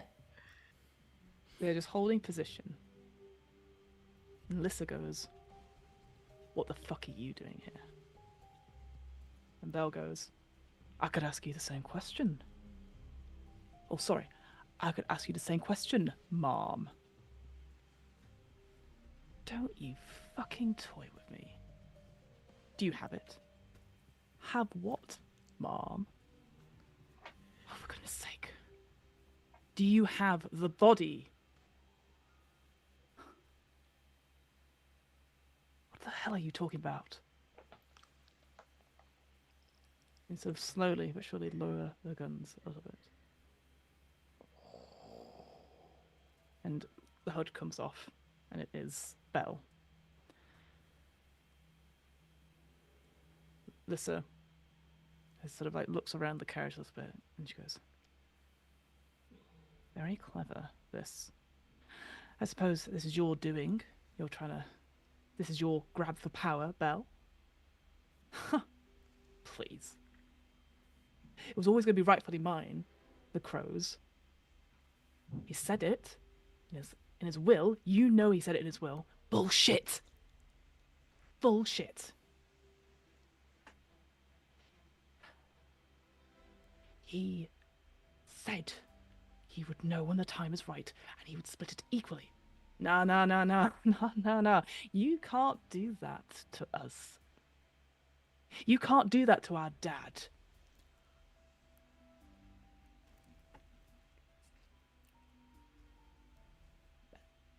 This is our legacy, and you are fucking it up. Where is his body? You know what, sis? I'm done taking orders from you. I'm fucking done. And he goes and grabs his gun.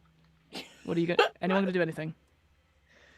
I'm gonna say to Roderick, I think this is your cue.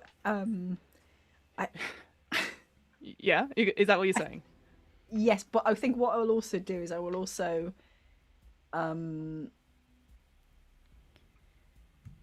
swing down off the roof through a window and try and kick Roderick out of my body. Before you do that, just because it might get us more information before this happens, I would like to flash back and write an additional letter. Well, not an additional letter to send, but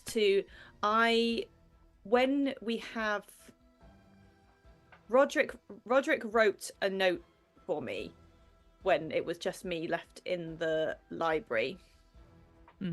I would like him to write a note that says, I know what you did to me, in his handwriting. Okay. And I would like that to be in the carriage when they get there.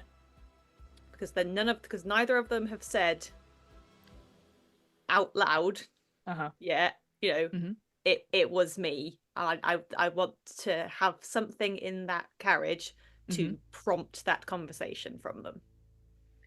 Okay, so before I swing down, you want them to notice the thing on the table. Yes. So let's.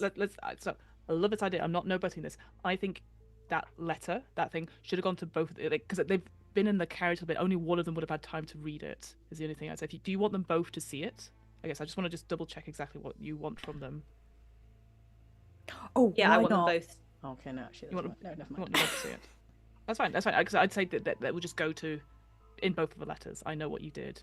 No, I want it to be in the carriage when they get there. Could we write it dramatically on the wall and then have a light that flickers on, revealing the message? Yes, that. Perfect. Because that's fucking bad. Sorry, I know I'm being very pedantic about it. It's just like if you see a letter and they both come in having the setup, it's unlikely they're gonna. It's got to be only one of them's blood gonna on see it. the So I just wall. want to. It's I love it so much. I love it so much. All right. We know what his handwriting's like because he wrote a note to me. Well, where could have done it? He can do it. I was going to say, where could have done it? Yeah. And So you I'm could be gonna in say charge of the lights as well from where you are. So I think the doctor, I want you to take 3 stress for this. I think this is an excellent play. I'm also going to say, as a consequence as well, is that where your hand is covered in paint. Just so we know. So, I'm not, so we go back to, so let's zoom back forward. So, Belle goes to get the gun. And then suddenly, at a dramatic point, the doctor, you kick like a plug or something, and it sort of lights up, and the light shuts, and they both look at it, and it sees, I know what you did, and they're both like, what the? And then, where? Yeah. From what it sounds like, you go down and kick through the window. Oh, these windows, they've got glass in. I know that for a fact. Oh! That's a thing that we remember about windows. And just to check, That's a you are proper RPG. You are coming cool, in, and you're trying to get Roderick out of your body. You're not kicking a gun out the way. I just want to check what you're doing. You want to come in, big reveal. Like, what's your plan? No, I'm not trying to. I'm. Well, I don't know. To be fair, I don't know that he's just pulled a gun on her or whatever. Like, I'm just. You definitely would. Again, it sounds like a climax. You could hear something's about to happen, so you're just coming in. I'm interrupting. Okay, you're interrupting. The lights came on, like it all is happening. Like, This, to me, it feels like. I'm just trying to. Let me double check. There's a couple of things here. I love this idea. I really love it. I want to make sure I do it justice to you. So I feel this is a. It's not a skirmish. I do think it is a wreck. You're unleashing savage force because you're pushing through this window at super high speed. Like a window. Right? I'm going to say, because of the big lighting effect, I know what you did, and ooh, spooky, spooky Scrooge entrance, you're going to get a die for that. What I will say is that you I had something and it's completely gone out of my head. It is going to be a desperate action, I think, on that. So you're going to roll XP for that. That was it. That's nice. If you fail on this, the gun is still going to go off. It's just going to shoot you. Yeah, fair. No, that's super fair. Yeah. Should Okay, have. how many dice are you rolling for your wreck? I've got nothing in rec, but you've just given Okay. me one. So I've given that's you a one, so it's just flat rolling roll. one. Yeah. Yeah. So it's going to be a flat roll. 6 is what you need to succeed. Yeah. 5 and Anything lower. else? It's mixed complicated, so you are going to Getting take full damage. shot. Shamini, is have where flashbacks driving too. or is Roderick? Where is driving? Yeah, no, where is Okay. driving? Yeah. Yeah. But yeah, for now. Yeah, and I didn't plan for this because Why didn't Roderick tell us it was his kids? Idiot. Anyway, sorry. It's probably irrelevant. I mean, You Feels never pretty asked. fucking relevant. Anyway, Feels pretty fucking relevant. There being a will, that feels relevant. feels relevant. Yeah. wait, what's my? I get an extra die for desperate rolls. Yep. I should get do. 2. Yeah, so you'll No. have 2 overall. Yes, so I Yeah, get. So I'm because rolling 2. Yes, so before you had nothing, we're giving you 1 for the Yes, you cool gave me thing, 1, and then with your special and then ability, I you have get another the- one. So it's Phew, 2d6. phew, okay, so it's that's the better. highest. Double mods. We I need a think we could 6. argue for them being distracted by a big bloody sign on the wall Agree. would give her an extra It's not. die. It's going to succeed regardless. It's just whether or not it's going to get shot. Okay, I'm rolling 2 dice. 4 and a 5. So Oh. close. So close. Okay.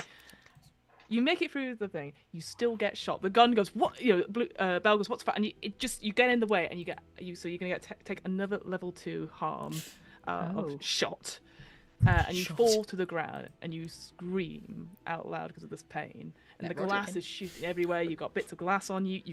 And Bell's like, oh my god, what the fuck? You know, and Lysa is already up and is about to start shooting as well. I'm gonna just pan to the other 3 people. What is happening?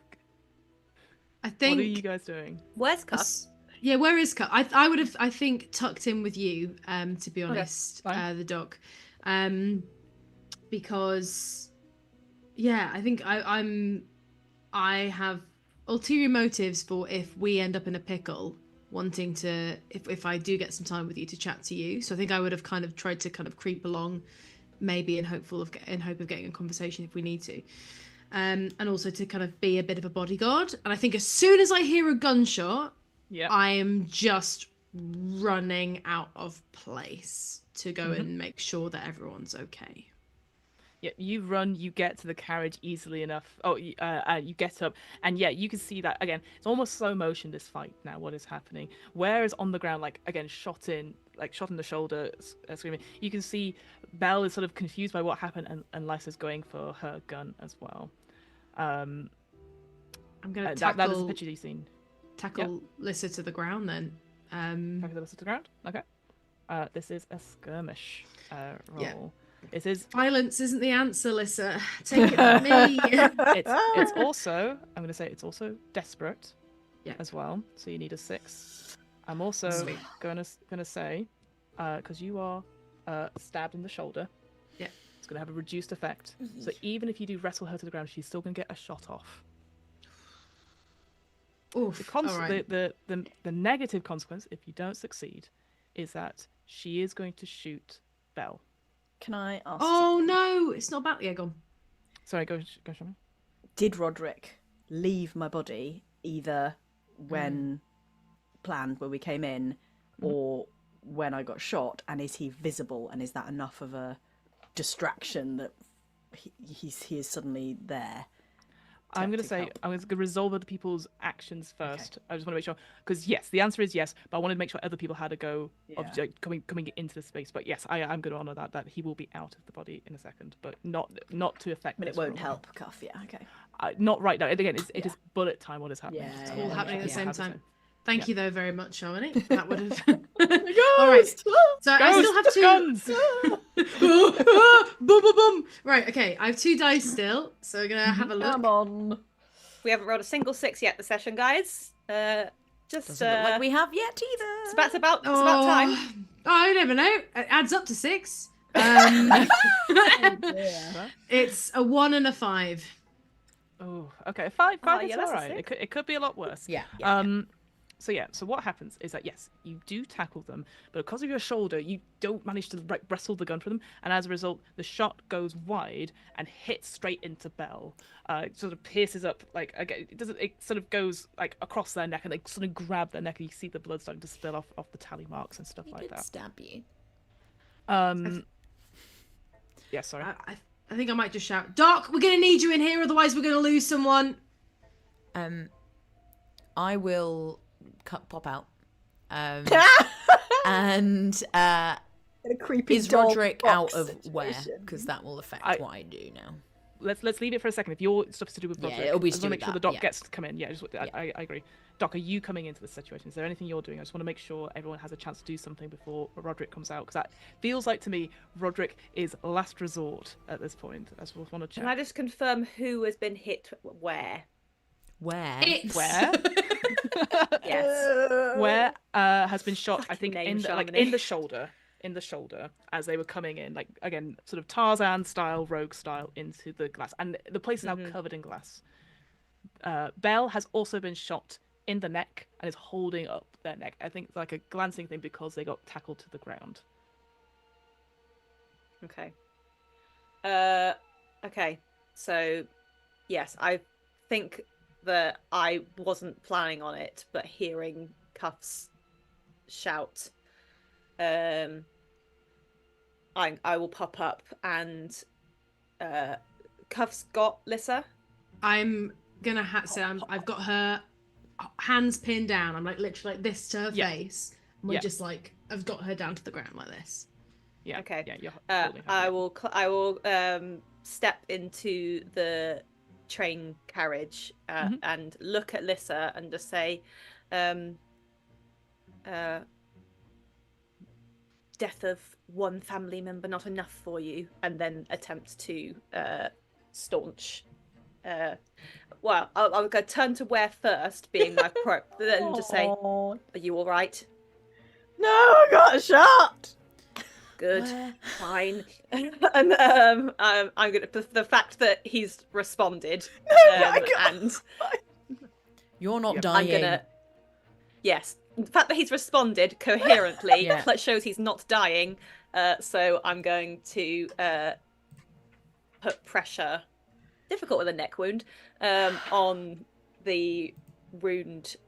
You I'm pull a wearing a strip scarf. from- Yeah, you pull out your scarf and you put it there, and yeah, because Belle has slumped down to the ground and like has their back, and you are just holding it there, trying to staunch the blood.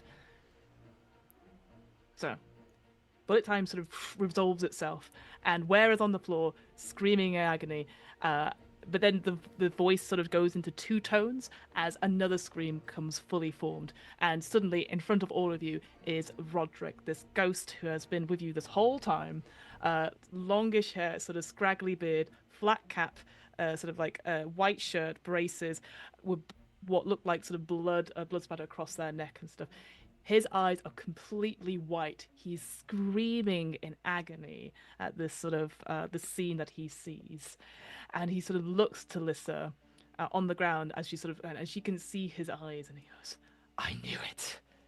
I knew it." Is there anything you're doing, the doll? Not if he's just no. If he's out, I'm fine. I will stand up. I will pull a gun as well, and I'll aim it at Lissa. Yeah, guns everywhere. Yeah. Cool. I forgot we could have guns. Bang. Yeah. Not bang. make a note Just of- pointing. Yeah. Not bang. Just to confirm, not bang. Bang. Not bang. But Just not bang. bang. But Yeah. bang. But not bang. Not bang. Yeah. You're holding the gun, and you can see suddenly Lissa and the people holding down Lissa, so both Cuff and the doctor can see it as well, where you're sort of on the ground crying a little bit in agony because of this. It's white hot metal has gone through you. You just see Roderick going slowly towards her, and he goes, God. "It's family business, isn't it? Sorry, love. You're not up to it." And he's going to go down, and his hand is going to go into her mouth. No. Is anyone doing anything? I'm gonna pull a candle out from my bag. Gun. Candle. It was a gun and then like a little candle. Scented candle. Um, Yeah. and my eyes will go white, and I will try and do what I've been doing with the pigeons on Roderick. Ooh, okay. I feel that this is going to be an attune roll. I know it's part of your ritual stuff. This is a lot bigger than a pigeon. This is, you know, you said, and this is sudden. This is quick. This is a desperate situation because this, you know, if you do not succeed, and there's several things are going to happen, and I'm going to lay them out for everyone. Firstly, is that Lissa's throat will be crushed and killed by Roderick. I'd also say that another consequence of this is that not only would the crows been wiped out, there is evidence that you have been around Haddock Station, so people will know it is you guys. The final thing I'm going to say is a devil's bargain for you, because I know Emily, the player, does devil's bargains. I do. You will get an extra die, but the spirit wardens and the inspectors who have been tailing this whole place and keeping an eye on the crows will turn up. Because of the amount of energy which a spirit is also here and has been attracted to you for such a long time, but also you doing something with the spirit is a massive power point in the back of this train yard. That feels potentially too intense for the devil's bargain. It is. What do we think? Team, You get an anyone extra else die, want but to it will weigh in here? absolutely happen. That feels like How many dice have you got? 2. I've got 2 in a tune. I mean, Arison won't mind if Roderick kills Lissa, but having the full extent of the spirit wardens and the inspectors descend seems bad. But if Agreed. she dies and we sent them letters and... We are going to look so suspicious, Oh, and Not right, is it? we are linked. The inspector saw us in the tattoo parlor with Belle. Like there is so much linking us. I don't think it's whether worth her it. dying- I Well, think I it's just do fine. the fact too. Bad. I'm wondering whether her dying, which is the risk, is worse than them turning up now, but no one's dead at least. So you think Devil's Bargain? They turn up, but we're But at least stopping we their haven't death. murdered anyone. I'm Yeah. fucking around with spirits. Like It's up to you guys. It is a very risky situation. Yeah. You guys are in. Don't panic. Don't panic. I know. It's like, what do you do? Don't panic. This is all I do. Okay, I'm just gonna roll it. I'm gonna do 2. I'm gonna roll it. We haven't had a that's 6 fine. yet. It's gotta No. happen. Yeah, We're we due. kind of do one. Not That's how taking the stuff is bargain. due. So, not taking bargain. That's fine. But the tune stuff. Did I say it was a desperate roll? You did. Then fine. It has to be a 6. Yeah. The mixed result. I'm just making sure I've got all these things. I don't want to leave things out. Is that the Lissa will die through the crush of the throat. And there was something else, but it wasn't the inspector stuff. I can't remember. But Lissa will die. That is the major consequence of this. You Could won't be able to we- save her. Could we flash back potentially to make this better? What are you thinking? I'm thinking I really want to come out of my body for a bit. And although I don't think the doll would let me, I think maybe in an argument before we leave, I tell the doll that they have to bring their stuff with them, because I really, like, if there's a time, there's an opportunity, we need to, then we need to. And I'm fed up of the doll kind of delaying and delaying and delaying. So maybe the doll has more of her stuff with her. Okay, I'll add to it. I think then en route, I went via flicks through notes, Mall and Hall. And I went to speak to one of the professors, and the candle looks slightly different and has some extra runes carved into Carved it. in. Yeah. Perfect. Okay. I will give you. I'm going to give you the extra die. I could make the effect greater. Okay, That you yeah, have more time, I'd but I think rather the have dice the roll is die. the dice roll. That is fine. I just want to double I'm check. going Okay, to so use you're this rolling all black 3d6. die as my extra one. You need to get Do a we take 6. stress? Oh yeah. You will get. Yes, I'm gonna. Yeah, both of you would take stress. I'm gonna say 2 stress for this. Okay. You got it. Sorry, I know we're as all admin and stuff like that. I want to make sure I get this right. No, it's good. 3d6. It is a desperate situation. Make sure you mark XP, Emily. Yes. As well. Just one. Just 1 for this desperate roll. And then It's a 6 on the black die. The others are a 1 and a 2. We needed it so badly. Oh my god. Yeah, it's a 6. Nice It looks. story. It's really hard to read that die, but it is a 6. It's okay. Oh. What do you do to stop Roderick killing his daughter and presumably banishing him? I'm not trying to banish him. I'm leaving it to you. What do you do? So I have the gun on Lissa, and then I just pull out the candle. My eyes turn white, and as my eyes turn white, the flame of the candle just burns into this bright white light. And I want his soul to just get his spirit to get sucked into the candle. So the last thing is his hand like on the throat, and he just sort of slowly loses the grip on it, and it all just sort of goes into the candle, and then I just blow the candle out. Oh, so sexy. You can see again the way he sort of holds onto it. It's almost like he starts to be lifted by the force of this candle. You can see if he had nails, he would maybe just that marking of her. And he gets pulled back. Okay. Not worth it, and yeah. And then I will keep the gun on Lissa. Mm-hmm. And I've still got Lissa pinned, but at this point I'm probably like panting and being like, are you gonna move, or you're happy here? Because it could get a lot worse for you, I reckon. She sort of is not moving. She's busy sort of panting and breathing quite hard. Your I think dad you is see, not a happy you owe, man. I think you should say thank you. How's Belle doing?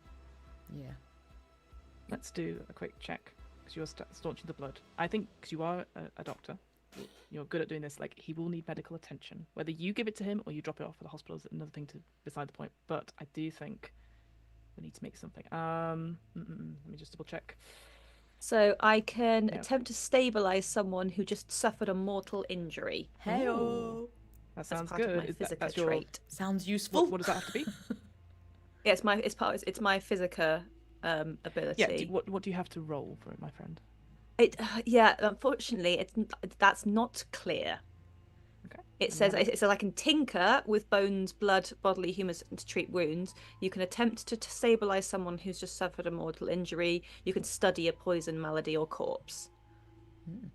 Okay. I think the word there is study. There's that sort of thing. I'm just trying to think of stabilize. I'm just trying to make it easy for you. What are you good in? Again, we want to make this relative. I mean, my best stats are study and tinker. So. Okay. Well, you're not tinkering because you're not Tinkering with the body. Stop that like, blood. Put your finger in. Yeah. I think this is going to be a study. I'm going to say this will probably take you out of the action for the rest of the scene because you're going to concentrate on this. I think it's not it a is tinker.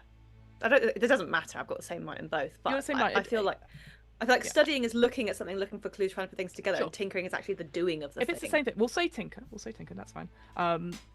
You're going to be taken out of the rest of the scene because you're going to concentrate on this person, keeping them alive. I believe that's what your goal is. It's no longer desperate because you've got rid of guns, you got rid of the ghost for now. So you've got a bit of time as to what you're going to be focusing on. Is there anything else you would like to do? Because I assume you've got 2 in tinker to staunch the blood. I do, yeah.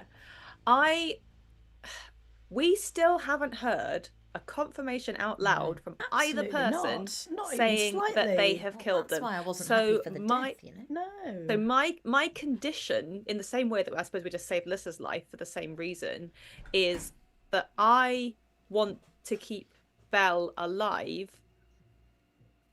until it seems like we've got a reason not to. 100%. Because in my head and in the doc's head, they're thinking we've got a scene here where we have got, if Belle dies and Lissa is here and has the murder weapon in her hand, she pulled that trigger, then this could be a family split, a leadership scuffle, but at the moment we need to keep Belle alive until we hear somebody say, "I killed Roderick." Agreed. That is fine. Just roll your tinker. Just 2d6. The consequence of this is that Roderick doesn't have enough blood and will bleed out on this if you fail badly. On a mixed success, I was going to say, on a mixed success, you'll be able to keep him, but he will need medical attention soon. I just want to set those things. Like, he's not going to be cured. He will be able to talk, but he'll be very weak. Yeah. But you'll have to take him to the vet. Do you have an item or something that can help you with this? Because you got 2d6, so that's not too bad. But is there anything else? Yeah. Can I give him some sort of coagulant? Something that will make him will slow, or possibly even something to slow his heart rate so that he is pumping blood out at a slower.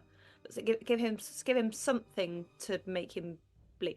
My issue is I'm not medically trained myself.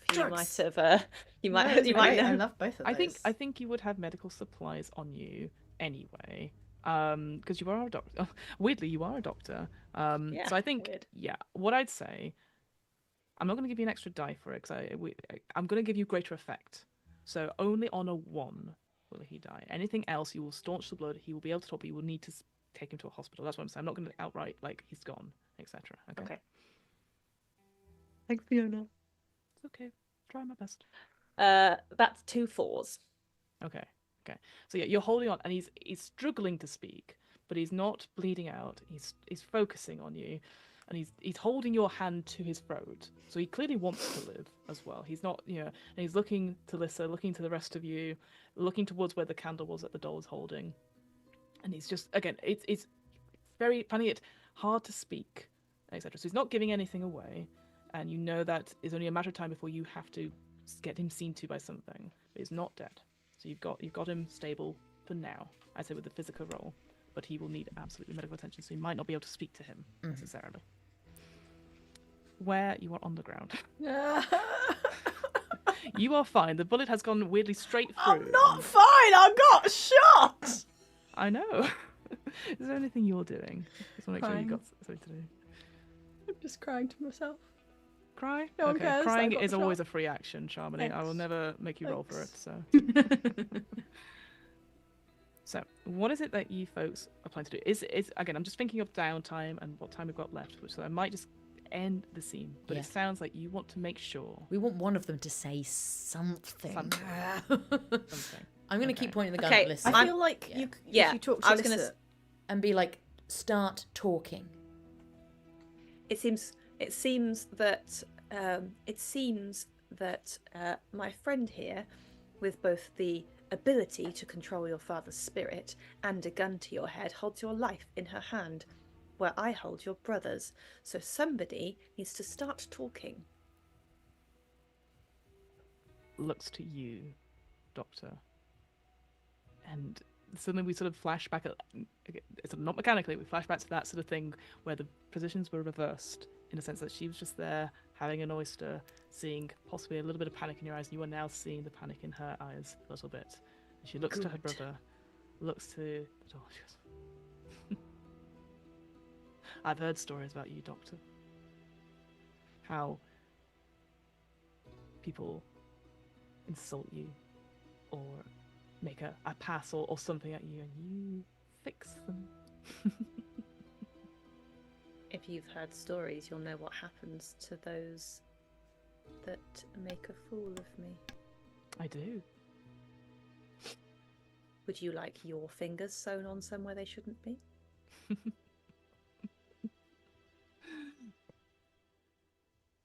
Why don't we do a deal? She looks to Belle. Kill him.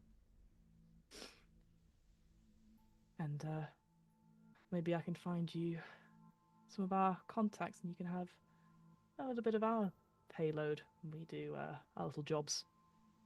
We could be good teams, you and I.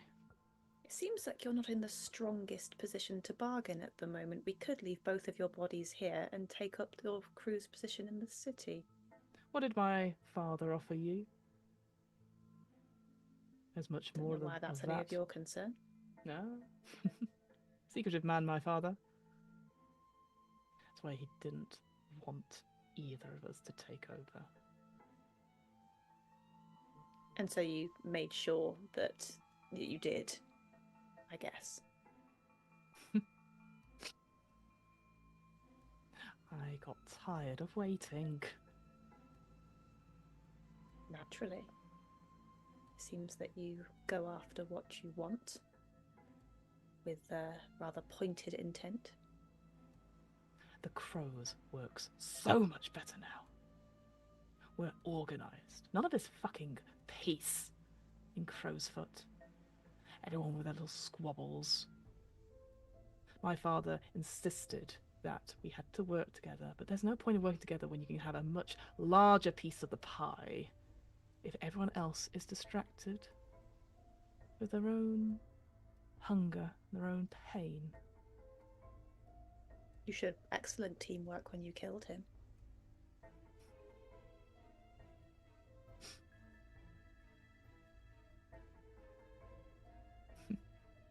I'm not going to say it.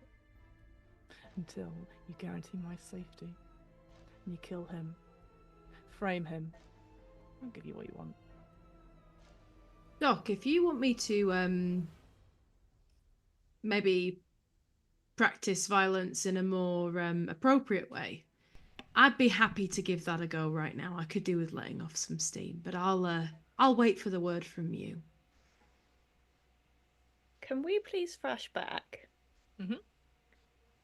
Just before I finish this conversation, to the walk over here. Yep.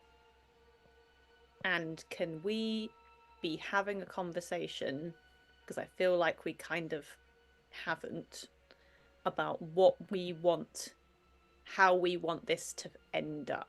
Obviously, we kind of have. We've got our murderer. Like we've fulfilled that to the thing. Yeah. But I think we need to have a discussion on the way to the station. Yeah.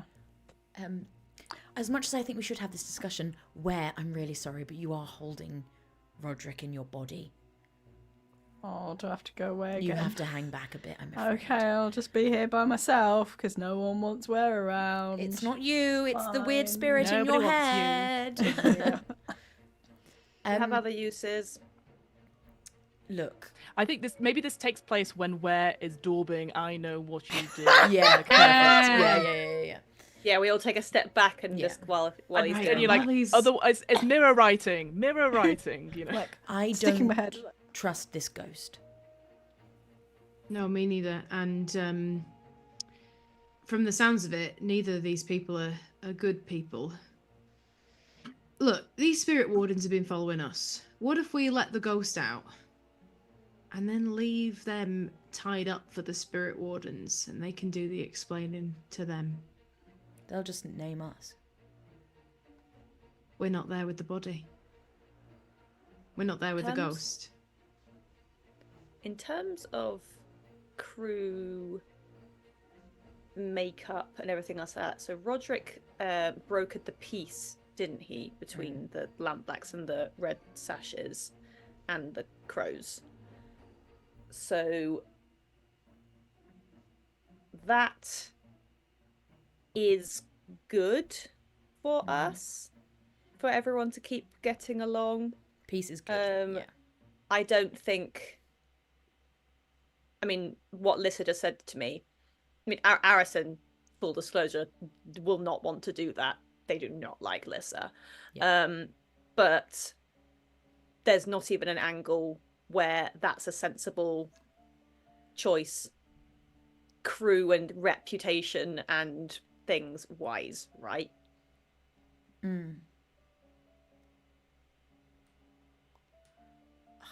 Emily's got nothing. I've got nothing here. I don't. I think I'll put it to you straight in the sense of things. So Roderick, you're right. Roderick brokered the peace between the lampblacks and the red sashes. With his murder, everything was thrown into chaos because he was the one keeping the peace, and as a result, the crows rose to the top. I think if it is revealed that what happened was from the crow's own doing and not necessarily one of the lampblacks or red sashes, you know, it is actually from in-house, then maybe people would put aside their differences. Like Roderick, to him, this was the most important thing, was keeping the peace. You know, it's about community and whatnot. And saw an opportunity when you were sort of helping out Bazos Baz, that maybe an outside influence could help in this situation. Now, whether or not you want to keep Lissa and account for her crimes or kill her or anything, I'll leave that up to you. But I think whatever the result is, that the crows will be severely weakened with the reveal that the murder of Roderick has been, whether or not it is actually them or pinned on them, that is going to cause a big reference. And so these other two maybe will join forces and peace will be back again. Okay. It is whether and I understand the reason about like, oh, but if we leave them alive, they'll say that there's got shots, the gunshots, you know, there's been violence and stuff. The crows, you know, there's only so much they dob you guys in it when Sure. they are at the scene of the crime themselves. I Right, would also so like to put forward a suggestion, even though I'm not there. Mm, Shamini would like to put please forward a do, yeah. suggestion that the Harriers in general maybe not so killy, and maybe there is the general agreement that we don't kill her on purpose, and that maybe Arison does not necessarily say anything about that, and this might be a time for Arison to make their own decision. Absolutely. Fine. Okay. Yeah, so I think we've vaguely agreed that we wouldn't kill, but we maybe would leave, if everything was sort of getting to a point, we would tie them up and maybe leave the ghost with them. And Roderick can go and possess who he wants and do what he wants when he has his answers. Okay. And then we just get out. Fine. Okay. Unflashback. And flashback. I'm going to use that as a yeah. We're not going to take any damage or anything from that. I think that's an important one just to establish in general. Our So, boundaries and things, yeah. So you Okay, know then, Doc, when I say I'm ready to use violence whenever you're ready, that I'm kind of bluffing. You know that because of that conversation. Yeah. Great. Okay. And I kind of jerk my head towards Belle, whose neck I'm obviously holding with the sort of blood coming through my fingers, and say, "What does he have to do with this?"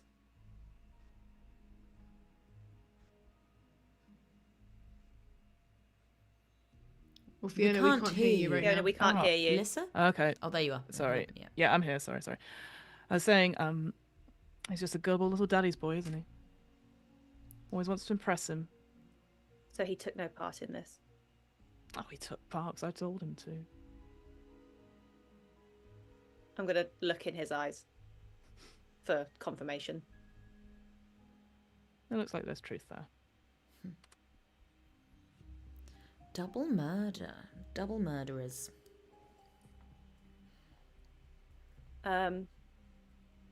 Cuff, would you be so kind as to tie Miss Lissa to the carriage? Happily. And I begin to tie her up. I kind of look to where the Doc points. And I just begin to tie her up. Yeah. I'm going to take. I'm gonna.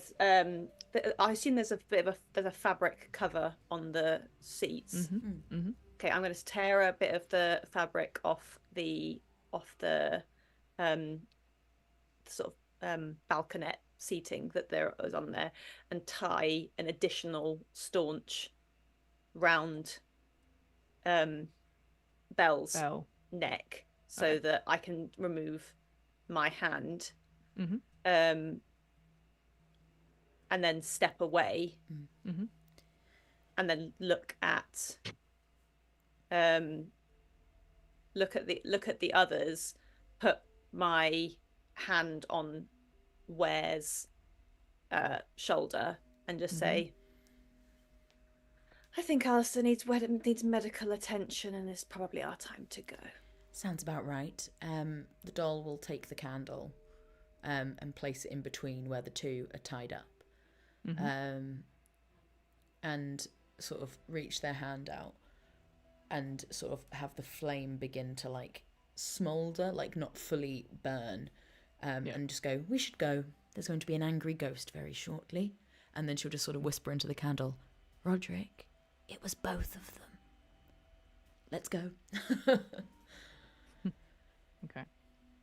You all sort of rush or limp out of the carriage. And again, maybe the camera sort of stays on this carriage as light starts to fill the carriage.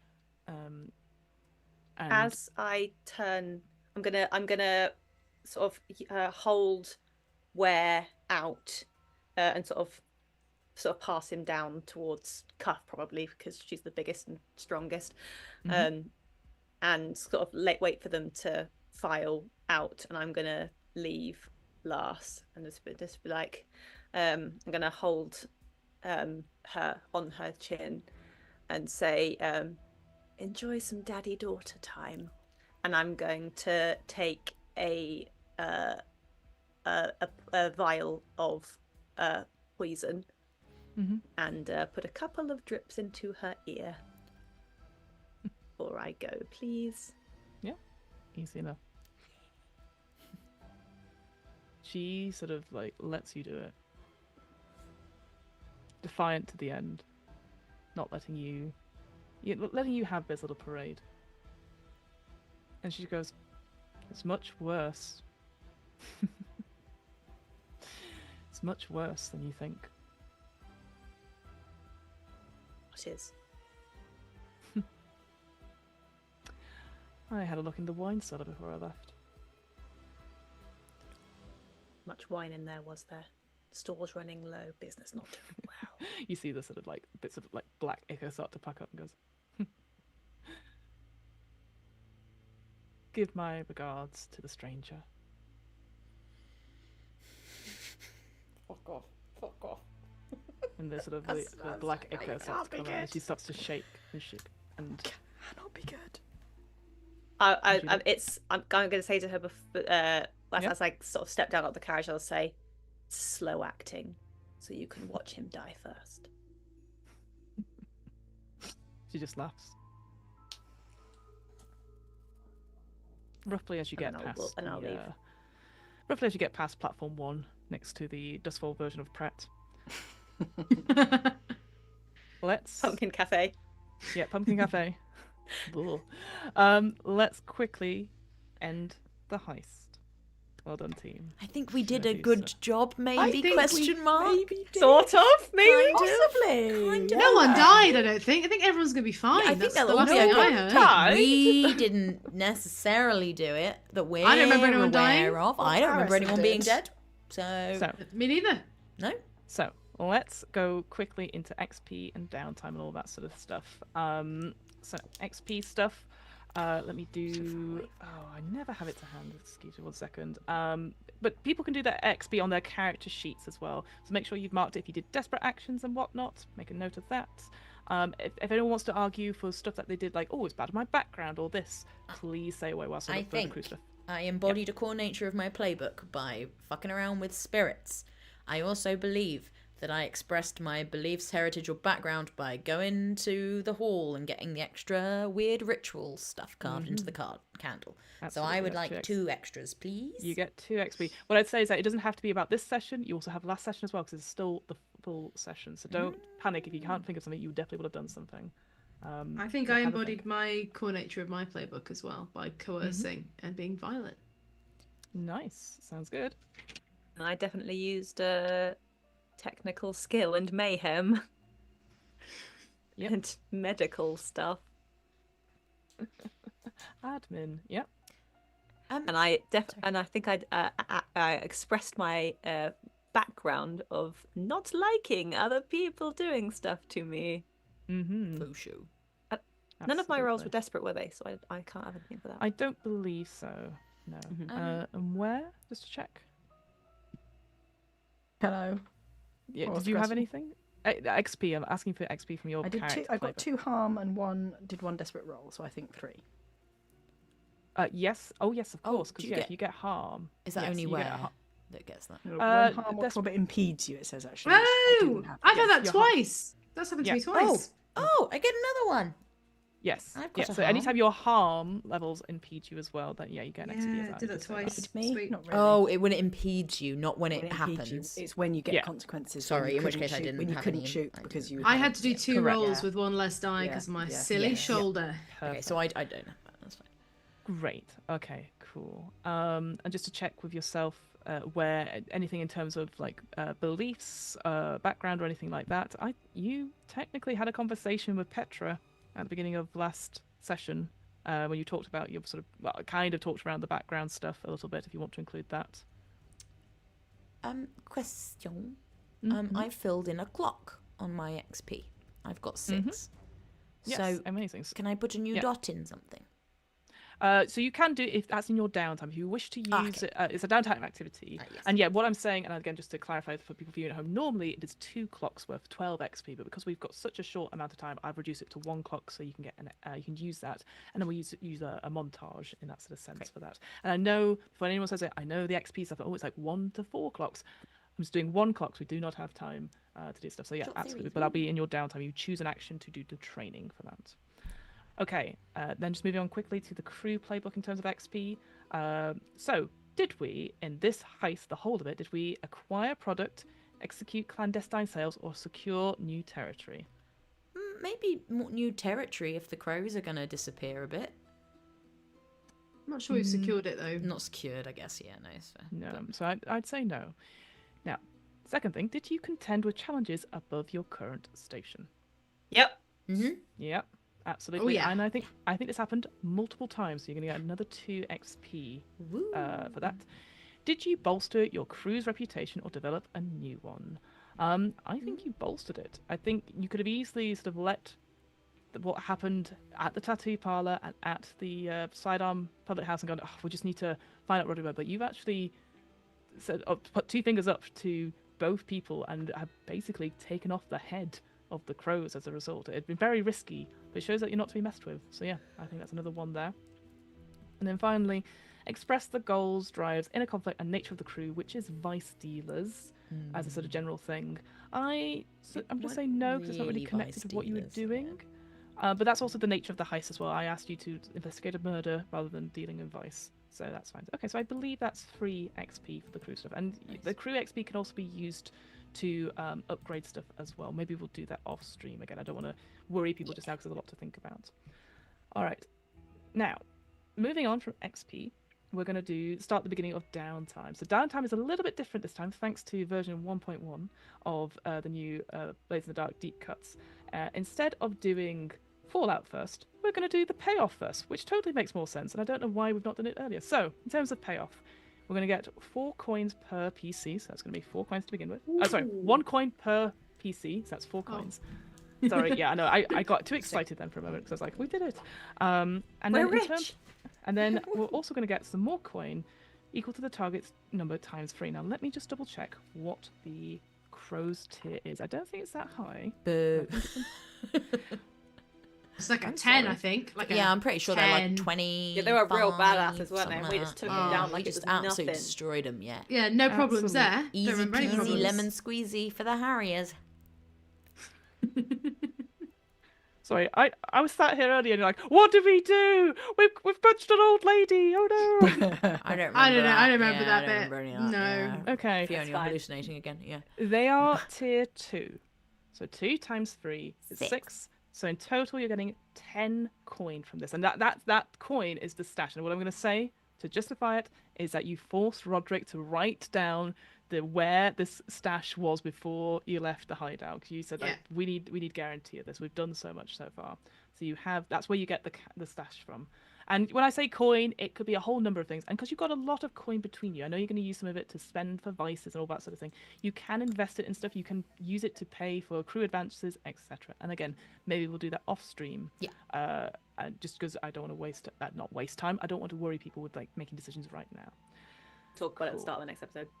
Yes, Say exactly. what we Comes did, in, yeah. right. But the big question I always like to ask is, of course, the tithe. So because you're a tier 2 or lower, you pay a tithe to the ward box, which you remember is the race. Currently you're evil footing, but it says here, pay 1 coin for every 4 coin you earn from the score. So currently it would be 2 coin to them. Do you pay it? I think it might be worth paying it right now. Me too. I think we're in a weird place and I think we should pay it. Okay. Thoughts? Feelings?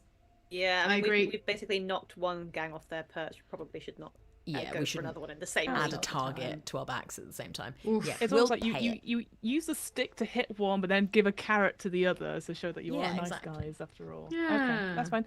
So yeah, again, we won't need to roleplay it out. There's a quick sort of That exchange of also hands. Makes Yeah. it really nice because the 6 coins we have to share come down to 4, and then we get another 1 each, basically. So that's actually just it makes the maths Very easier. tight, So it just makes tidy. sense. Yeah. Gotta love it when the taxes work out. Yeah. Right? Okay, So yeah, easy enough. You hand off the money to the wraiths. They're like, pleasure doing business with you, and that is that. We now go to the fallout.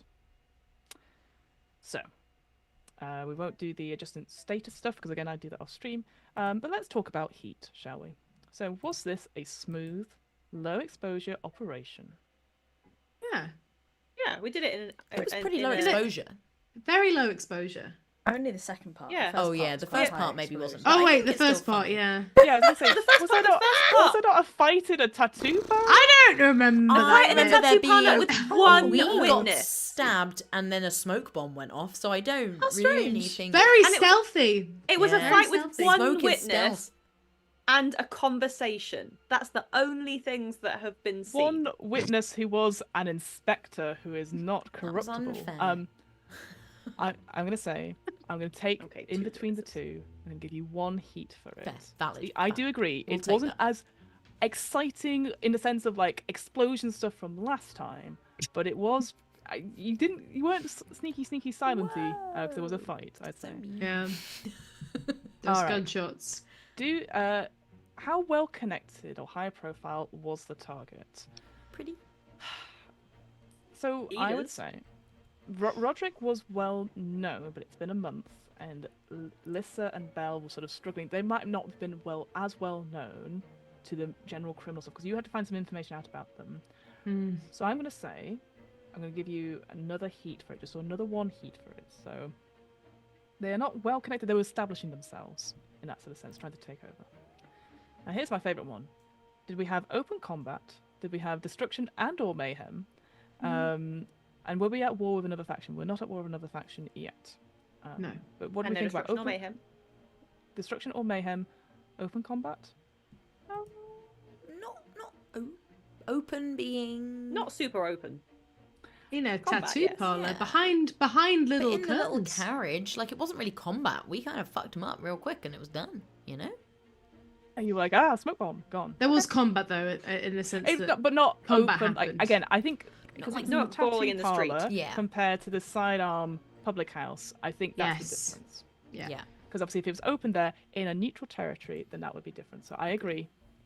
For once, you're going to get no heat from open combat and destruction or mayhem. That is wild. Progress, growth. We're doing Well, better. You say that. Did a death occur in connection to the score? No. No, No, no, not yet. No, Not yet. Not No. yet. No, And not cannot yet. be proved. No, you can't. You haven't done it yet. I don't Fiona, remember so any I think- death. I remember no death. So if you tick that up, we'll be weird. We'll be like, what? Why? Why have we got heat? Nobody died. Yeah. Why are people they being did, weird about it? Fiona. They actually did. And if they do Are die, there- it's probably in the future when we're far away. Yeah, we were nowhere near that. Is there any evidence left behind or witnesses willing to talk? Maybe a little No bit, yeah, witnesses. yeah, yeah. No witnesses. No witnesses. Well, we don't know. think- Belle might be a witness. I think Mm. there was people in the public house who saw yeah. the doctor talk to Lissa the night Yeah. before, She or the night just of this did. happening. That I will Sure. concede. That's fair. Yeah, that is. I'm But just, we I'm had a just again chat. beings. They saw us Yeah, I having think you a had that chat. Yeah, And absolutely. The letters And now might she's be- probably never being seen again, and that's fine. The only evidence I would say that was definitely left by you guys Handle. was I know what you did. However, In Roderick's handwriting. with somebody smashing through the glass, it just goes, I know, and it's gone. did. No, yeah, did is gone. so I'm gonna say I did can leave get an extra the one. candle. you're gonna get another one, Okay. just because the witnesses saw the doctor talking to it. But I think everything else, Okay. circumstantial. There's Yeah. nothing that's literally Yeah, tying yeah. you guys to Just it. candle. You got I'm Roderick to not do it. entirely opposed to us literally calling the inspectors and tipping them off that Honestly, they're there. yeah. Maybe we can do that then. So and then that's it in terms of fallout. So how much heat have you got as a result of that? Is that 3? I I was think. not counting at the same time. I think it was 3. I think it was 3. I'll watch the tape back. 1, Yeah. Yeah, I think it was 3. So 3 you had sounds 3 right. heat to add to your crew. Yeah. Which I think because you had a clean slate from last time, it's just 3 heat. Oh yeah, you sweet. don't- Wiped it. Of course we did. With lovely jail. Jail. Yeah, with lovely jail. A little We jail all- trip every now and again is great. How Yeah. useful. Great. The Cleansing food for was the bad. soul. I You don't know? I want think to go back we to all prison. equally contributed to wiping that Aw. slate. Yeah. The next thing I'm going to do quickly, Just keep because sending we're word of to time, prison. is that so there's something called now the cost of doing business, which is something in basically you can pay 1 coin per heat to reduce it up to the maximum of your tier. So that's going to be all the way down to 1. So you can pay 3 coin to reduce the heat if you would like to. Just wanted to check with that if that's what you wanted to do. I think 3's fine, right? 3's It's fine. just a little ember of heat. It's not like a blazing fire of heat. Agreed. And then finally, Just in terms of enough to make us sound cool. Yeah, exactly. Yeah. You've got Oh, a yeah. bit of heat. You've got to be a bit cool. Yeah. and in terms of reputation, to add to it as well, I know we've not done much in terms of reputation. Maybe we'll do something about it next time. You're going to get 1 reputation plus 1 per target per tier of the target above you, which is another 2. So you're going to get 3 reputation from this Woo! as well. What? Yeah. Nice. 3 Don't rounds. worry about entanglements. We'll sort that out. Let's go then. I'm just double checking everything else. Cool. Let's go then to your actual downtime, your activities yourself. So remember, you can do 2 downtime activities for free, along with indulging your vice, which will, if you do that, you pay 1 coin to get rid of all of your stress. If you overindulge, which is if you've got 6 or more stress, you overindulge, and then we'll do a little scene about that. Again, very small, minute. And then the other things you can do in terms of activities, again, just a quick reminder, you've got acquiring a resource, recovering. Some of you have some level 2 wounds at the moment. I'll go into healing in a second. We've got training, so training yourself up, spending those XP clocks. Doing the work, something that Ware was doing, I think, at the first episode, where you're doing an extra bit of coin or whatnot, getting a bit more information, etc. But also working on a clock as well, your long-term project. In terms of healing, so if you've got a level 1 harm, it goes away at the end of the heist. Okay, it just goes. So that goes away. Yeah, it just goes, because that's more like you're roughed up or something like that. Yeah. If you have a level 2 harm, you're going to have to take time to heal it.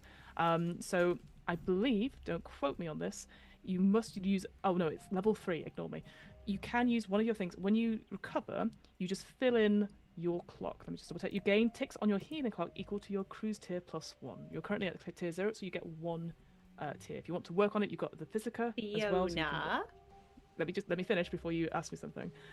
When the healing fills up, you reduce that instance of harm. It just heals it automatically. So all of your clocks, I believe, have 4 things in it. So that just make a note of that. Lou, please. In downtime, use the recover activity to act as a figure, as a physica for those who recover, including yourself, with quality equal to your tinker rating. Okay, Which so you is get 2 2. instead. Yeah, so it'll be 2 So I can instead. fix up level 2 harm. Great. That'd be Okay. great. But I'm guessing that, again, this is just you wouldn't be able to do that for everyone who's got level 2. Like, you'd have to take a lot of, maybe you'd even take one of your own actions to do it. If you see what I mean. So they could take an action to heal. But like, I'm just saying, like, if you were like, oh, well, I want to help somebody else, make sure they're full. Yes, so I would take the recover action. I see. To make them recover as one of my. Yeah, increase their recovery. Okay, fine. Yeah. But yes, so absolutely. So you can heal it up quicker, but you might not be fully healed by the start of the next mission. Is what I'm trying to say. Great. Okay. So that, I know that's a lot of stuff, but has anyone got any thoughts about what they want to do in terms of like their vice stuff or downtime activity? Well, should we start with that? Yeah, I would quite like to heal as much as I can. And Okay. also probably, I mean, if I have another action as well, I would probably be wanting to talk to the doctor about it anyway. Perfect. Well, let's do that scene then. So let me just get this right. So the doctor, you're going to use the recover as on one of your actions to recover Cuff. And so they're going to get 2 into their healing clock, right? If you'd like to, there's no pressure. It's up to you. I had plans to. Okay. So just frame up that scene, and it will probably go into that in the second downtime, or that downtime activity for Cuff at the beginning. So that's what do we see, Doctor and Cuff? I mean, I've got a big gash kind of coming in my left shoulder. How would you want to operate on me a little bit? Probably just need some stitches, I reckon. Yeah, I mean, I think chronologically, I've probably, and I will do this with my other action, is I will use the recover action on Shamini, and also fix up Ware. But unless you have a particular need or want for a scene, Shamini, I might just start have yours happen off screen, and as you're kind of sorry. Can you do it twice? Well, we've got 2 actions, don't we? Actions, Plus right? Great. vice. Great. Thank you. Yeah. I guess it's just making sure that the doctor didn't want to do anything else, because I know you've been working on your clock, is the only thing I was going to say. But if you're happy... Don't mind not being continually Fully. armed if Yeah. well, I will be anyway because I haven't filled my clock a bit. No, that's fine. We'll sort you out. Right. So, like, as Ware kind of stumbles out of my laboratory, and I've possibly not been as gentle as I could have been, and sent him on his way. I think Cuff is kind of waiting at the top of the stairs. Mhm. You say, Holly, and then I say, is it your ticket already? Yeah. Honestly, I get a bit nervous around hospitals and stuff. Just a little bit. But don't usually like going in them. Never That's been. fair. People tend to die there. Yeah, I don't like that. But it should be pretty open and shut, I reckon, or more shut. It's a bit open right now.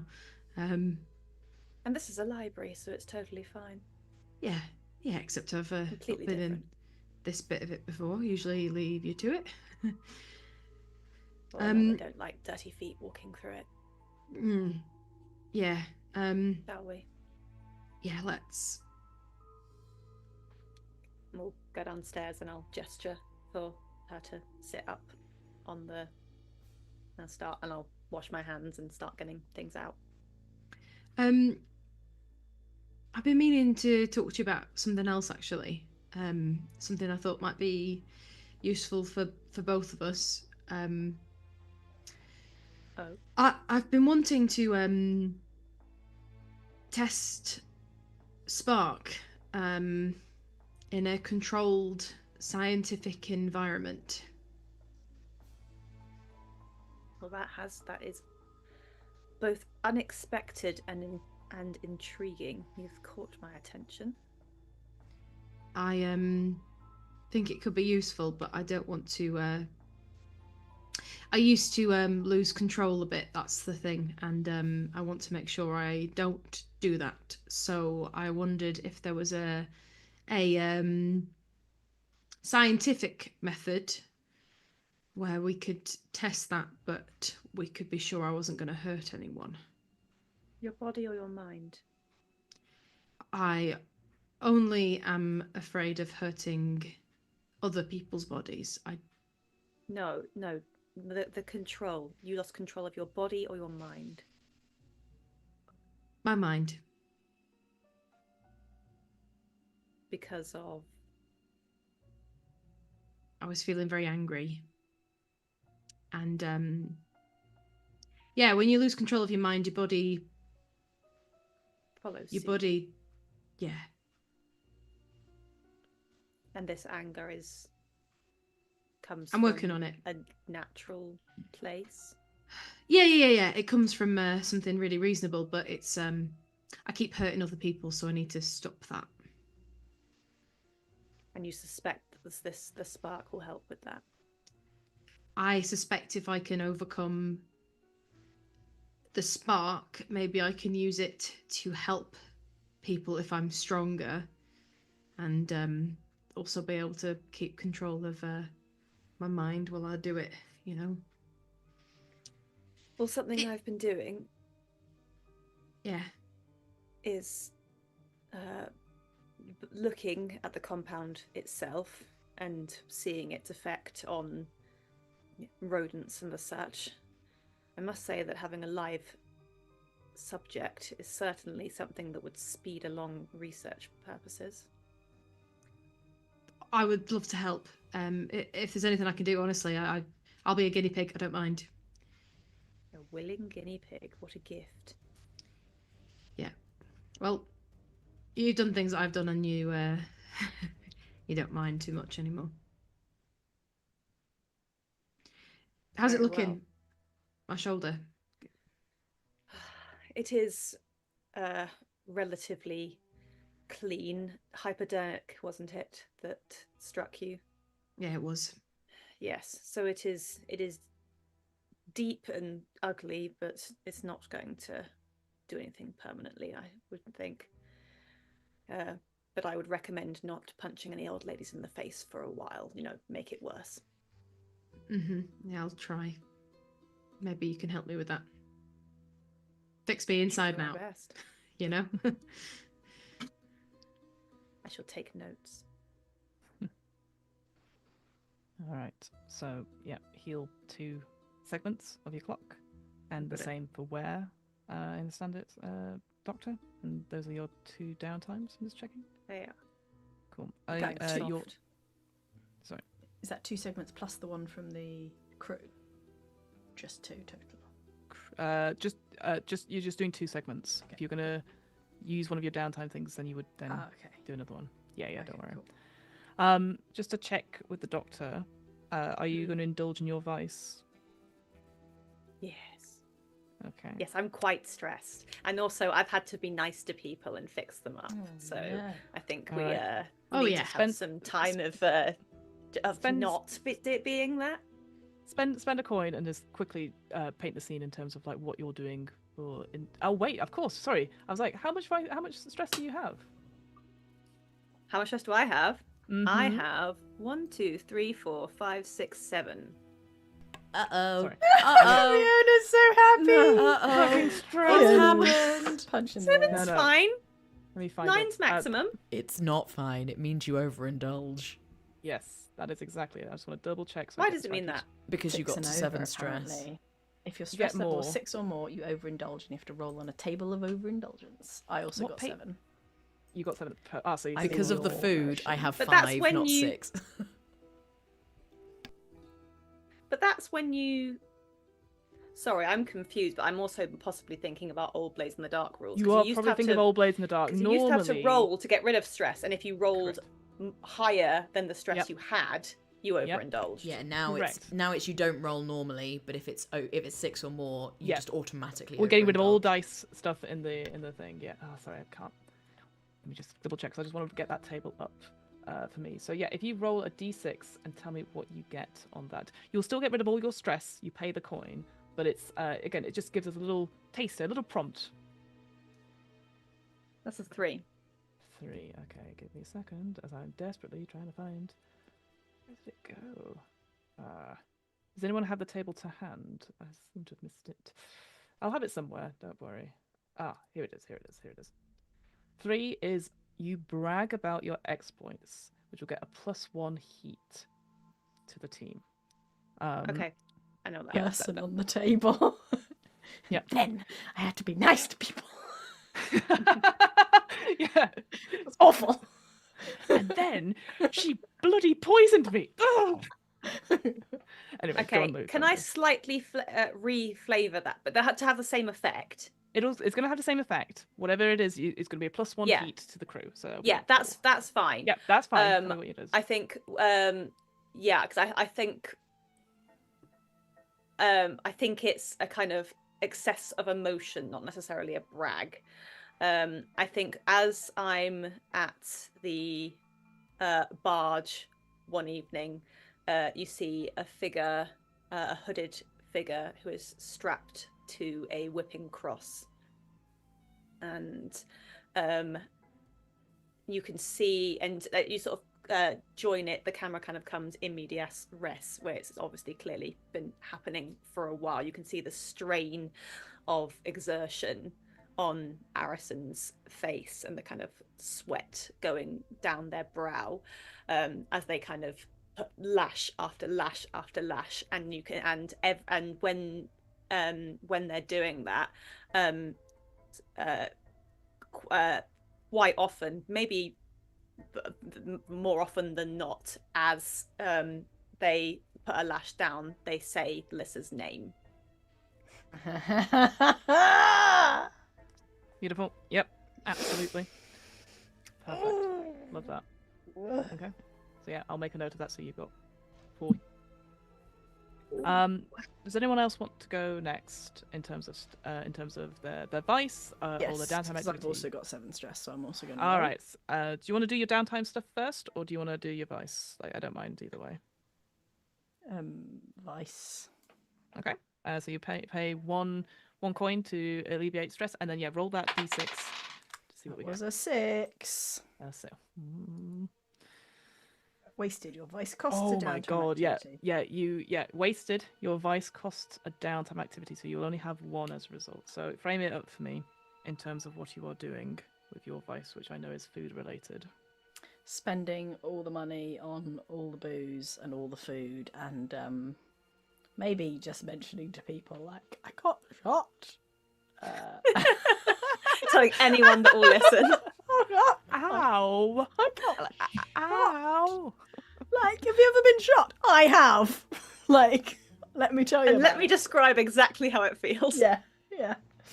But I like the fact that you do your own little pub crawl, and how you got shot. People ask, and you make up a tale Different every which time, yeah. gets bigger and different, and it's like, it was a white elephant. Oh, and then a little fire thing came out of the Duskvol void sea and grabbed me, and I I so, yeah. bravely, definitely, it was very brave. The point is, I was very brave. Yeah, you have. So I brave. mean, to be fair, because you are so witty and charming and stuff. Like, people are hanging on your every word. Like, you've got lots of young ladies Buying who are me like, extra food and drink. oh, they're like, oh, of course, a bit more dim sum, and then maybe you go to a pastry Always. parlor and there's lots of like cream horns and all that sort of thing. So when it says wasted, I think, like, again, it's mixture alcohol, but I just think it's that sugar Wasted. high. Yes. Yeah. And You're like- booze high. I'm all the wasteds. Yeah, it's like blah. Brilliant. Either that, you Okay. eat too much and make yourself sick. Yeah. Yeah. Yeah. It's not So you good. feel It's a bit not like good end of the taken out night. as a result. And then your other downtime activity. What are you thinking? Can I use my XP to add a dot somewhere? A train, of course, absolutely. What are you thinking in terms of training? Like, what's the one you'd like to add a dot to? I'll have to think about it and get back to you. Okay. Tell you what, we can, whatever it offline. is. Let me know offline. But then we can make it into the sort of the opening credits / the monologue next week. So you have a chance to like show us what it is. I like that though. Yeah, you're right. I need to do some learning. I've done some sneaky stuff, but now I need to be a learned man as a result. Perfect. To either Holly or Emily, do you want to talk about vices or downtime activities? I can go. Downtime activities. I'd like to do one training, and I'd like to go to Moorland Hall, and go to some more classes on the spirit world and get an extra dot in a tune. If I can go up to 3 in a tune. You probably can't because of okay. the trainer thing. Yes, no, unfortunately that is the so- case. What I would say, because I like this idea, I think with all your stuff that you've had recently, this is maybe an acquire thing. Unless you want to use your XP to get a dot somewhere else. I think the acquire stuff means that you can have the surface of like this knowledge and stuff like that, which you can use in future as a result. So maybe you're getting this knowledge and stuff like because dice for something. So that's fair. That's so fair. can I only get it in ones that I've only got 1 in or 0 in? So, ideally, yes. Yeah, Again, fine. I'm not trying to keep it as simple as possible. No, 'cause we've that's got fine. that rank 3 instructor is what we did last time. But yes, you need a. Yes, of course. Sorry. Also, okay. Fiona, do we only have a trainer in resolve-based skills To go right? up to level 3. Oh. Yes. A tune is resolve. It is, sorry, yeah. Yeah. Is it? Then Yeah. my mistake. Yeah. Then apologies. So I can have a So tune. yeah, All right. you can. Sorry, it's because I thought a tune was something else. My bad. But I will go to my trainer rather than Moorland Hall. I mean, you can frame it up to whatever. Yeah, the trainer could be like, sure, I can recommend you someone. Like, Oh, again, we'll great, make it yeah. simple as possible. I just- Yeah, let's keep it as simple as possible. Great. So what is it? Is it like private lessons that you had? I as think individual? so. Like, I think I go to the professor at Moorland Hall who helped me with the candle. And I sort of speak to them about what I've learnt, and they teach me about the runes that they carved in for me, so that I've sort of got more of an understanding of them and how they relate to basically how these particular demonic runes relate to the spirit field and like accessing it. And it allows me to have like a better insight into how that all links together. And I think as it happens, you see the cracks just sort of seem to get even deeper into her skin as she like looks further into this extra world. So that's one. Excellent. And then for Yep, my other love one, it's all very similar themes, including including the vice. But I'd like to do another fill in another segment of my clock on being able to remove the spirit from a Absolutely, person's body. yes. Let me look at my notes. I think you're quite close to finishing it, aren't you? I've only So- got 4 filled in. Sorry, it's the doctor's one. I know there's Yeah, 2 mine's- similar ones which are to do with spark. Yes, Yeah. you got 4, 8. This I've got will be currently. 5. Yeah, so if you'd yeah. like to, yep. So if you'd like to fill another one, I yeah, would. set it up for me. And I will. I think this time, thinking about what Cuff said about how Cuff wants to remove their spirit. The doll is not willing to do that on Cuff, No. but she will wander down some sort of back alleys in the city, and I think she probably finds someone sleeping rough, and she just places a candle next to them and sort of strokes their hair as they're sleeping and says, "I promise it's going to get better." And then the candle lights as it starts to and she tries to draw their spirit. Whether it works or not, I'm not sure, because she's never drawn it from a living body before. And that's kind of the final thing that she's trying to do. But for the first time, she's experimenting on an actual person. Perfect. We'll leave the success and failure to that off screen. Again, I like the idea that you do it and the camera just cuts away that you're starting this process. So, and yeah, we don't need to discuss the individuals sort of like what their fate is, because we don't really, unfortunately, they're not important to the story. Yeah. But yeah, I think that's really cool. I love that. And then for my vice, which is also kind of related, That's all good. I have 5 stress because we had that food, otherwise I would have had 6 as well. So thank you for going food shopping. Dim sum. Yep, dim sum fixes everything. The doll will write up a lot of notes, including a lot of scribbles of these runes drawn into things. And this time she will go herself. She will not use one of her pigeons, but she will go to the police station and walk through the door and just sort of lean over and say, "I'd like to speak to," and it will be the name of a black coat, whose name I do not have, and you'll just see her go into an office and come out later without the papers. Perfect. Good to know. Cuff. Yeah. Well, that's worrying. Do I still have 2 downtime actions left? Yes, because basically what I'm saying is that the doctor has used their downtime actions to give you a heal, both for yourself and for Ware. So you can use one or both of them to heal yourself and heal clear fully. off that heal. Yep. Or I know you've got another project. Or you could start something, or you could acquire something. It is up to you.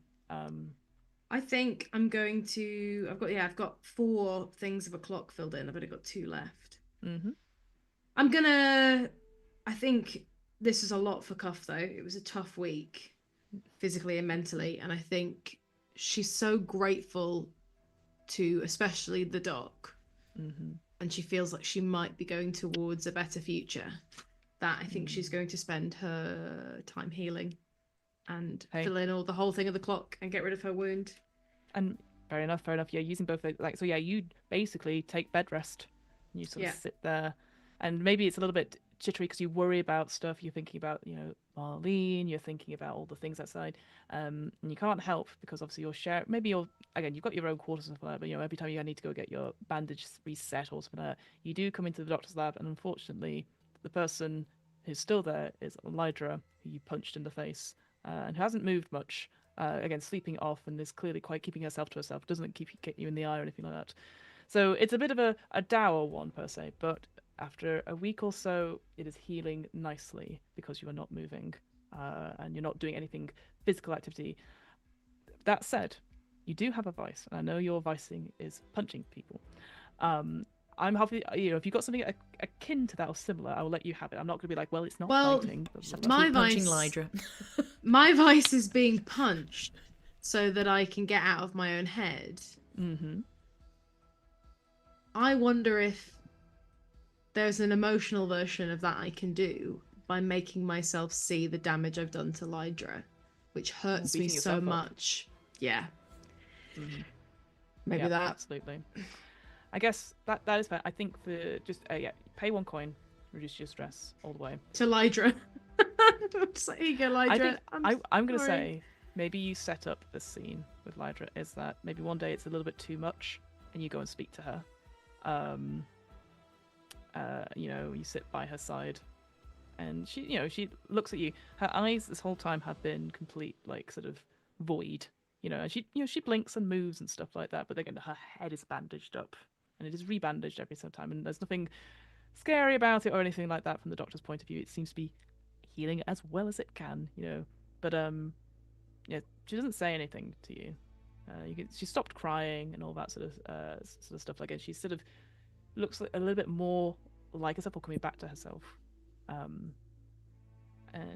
whether you say anything to her or not, or you apologize, or I guess you pay penance. Maybe you read her a book or something. I don't know, like or help her with her food, and just try to make amends and atone for it. Yeah, it's hard. Yeah. It's hard.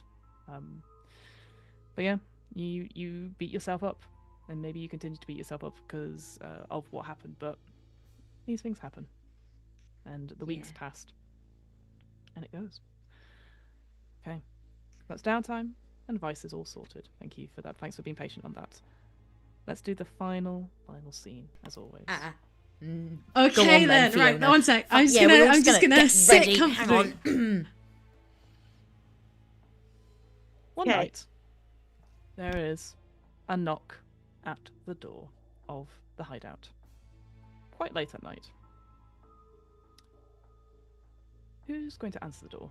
I'm going to say where for reasons is not going to answer the door. Does anyone want to go and answer the door? The doll is probably up quite late and sort of isn't really scared of things being spooky. So yeah, the doll. So will is the answer doctor, but they're probably on a different floor. So I'm resting. Okay, Yeah. the doll. it can be you. I'll go. Go up, and there's a moment where you go to open it, and you're like, it's late at night. I'm not opening the door. So you look through the sort of little peephole or whatever, and on the other side, in sort of that fish eye aspect, you see. Oh, sorry, the cat just jumped up into my lap. That was absolutely terrifying for me. A cat. You see that a figure standing with the light behind them, sort of making them in shadow. Looks like they are pretty broad and pretty tall. They look like they're wearing a coat of some sort, but they're completely in shadow. And they're sort of a little bit ways back, so you can't necessarily make out their features. Is there anything that you do? They've just knocked on the door nicely. Mm-hmm. I won't open the door, but I'll just sort of say, "May I help you?" There's a moment where the body doesn't move, and you just hear. Sorry, the cat was biting my hand then. I was like, that's not helpful. They Fancy know. Alice. Thank you, Alice. You just hear from this individual a voice that sounds very far away but also sounds very close at the same time, almost like a whisper and a shout merged into one. And it just says, I really need to get into the building. It's not your building. It's our building. Who are you? I really need to get into the building. Do we have like a chain on the door so I can like do the thing where you open and like poke your head through? Yeah, absolutely. I'll do that and poke my head out. Okay. So you open the door slightly, you put your head, face is there, right next to you. No. Hello. The And doll is it's quite a spooky. She's not face. that scared. The Anyways. face itself is almost, it looks like a young man, sort of like waxy pale complexion, eyes quite bright, almost like doll eyes in a sense, like again very plasticky looking, hair sort of tied back a little bit, and yeah, wearing like a trench coat of some sort, and you swear you've seen this face before, but you're trying to work out what it is. I need to get into the building. Let me inside. Say something else. Is my name on the list? No, this isn't a club. It's As he's sort of leaning close to you, you do recognise this face as a very clean-shaven, hair pulled back body version of Roderick. As his neck sort of comes in, you can see there's a cut where the stab wound went into the physical body of Roderick. You know what? Sorry, your name is on the list. Just 2 seconds. We'll let you in imminently. And You'd be she'll so kind. she shuts the Please open door, and just goes and like, shuts the door and we'll just sort of be like, Harriers, as loud as she can throughout the house, and like just ring a bell and be like ding ding ding ding ding. And as you're going, oh my god, wake everyone up as this is about to happen. The voice keeps speaking. It'd be so kind if you let me in. Let me inside. Yes, we're Let just me we're inside. just getting things ready for you. My name on the I'm list. just like sleepy, coming up, being like, oh yeah, it's a bit Roderick. late. It's the body of Roderick. What? The body of Roderick is at the door. Roderick I the don't. ghost. Well, supposedly. Can someone Cuff? You're big. You go to the door, and she's like scurrying around getting What? candles I don't ready. know. So I pull the chain across again and open the door just to see that again. Chain is across. Yeah. The duck And is now up the stairs, by the way. Yeah. That's okay. I imagine the face is still there. It's not there. The person is much further away, Open the door. back into their original position. Are you Roderick? Do you want to come inside? You're asking a lot of questions. You wanted to come inside, is what I've heard. So I want to come inside. If you'd be so kind, could you let me inside? maybe. I think you're gonna have to work with us a little bit though for that. Is it the way that I'm dressed? I wouldn't say so. It's the way you're talking. Are is you it Roger? the- What? Is this the eyes? The eyes? Doc, do you want to take a look at this? This is kind of a crazy that I don't really understand. And But suddenly, inhuman movement, his face comes up at the door. okay, all right. Would you Hello. be so kind to let me inside and open the door? The doll is just Wait. That's not Roderick's voice. putting candles everywhere and just like drawing I runes. feel like we shouldn't let you inside, to be honest. I feel like you're not invited. Is that right? Say not invited. I think you might not be invited. I knew it was something. I'll be back with a new disguise. Okay. Where's where? And this person, inhumanly so, sort of like bends back, full on bends back, and scuttles backwards into the darkness. Okay. Thank I'm you for just not gonna letting him in. I'm gonna shut the door. Nearly let him in. Did you see that? He went all the way back. He went all the way back. I can't even do that. I think that was a bad thing. That seemed like a bad thing. Bad thing. I'm going to learn some protection runes, and it's just trying to find books. And Lissa With the- mentioned a stranger. Oh yeah. That's one of And the with- things she said before we left her. She We said should talk to her. that we would meet a stranger. Maybe we can find out more from her. What do you think? I know that Maybe you Lydra. guys- Oh, Yeah, Lydra sounds like a better idea. I think that Lissa's probably worn out her usefulness. with the Alright, yeah. Harriers being so, I don't know, Fuck! excited by a new neighbour, so to speak, New best we're friend. going to call the session there. Una's freaking face when that happened. She knew what she was doing. Ah!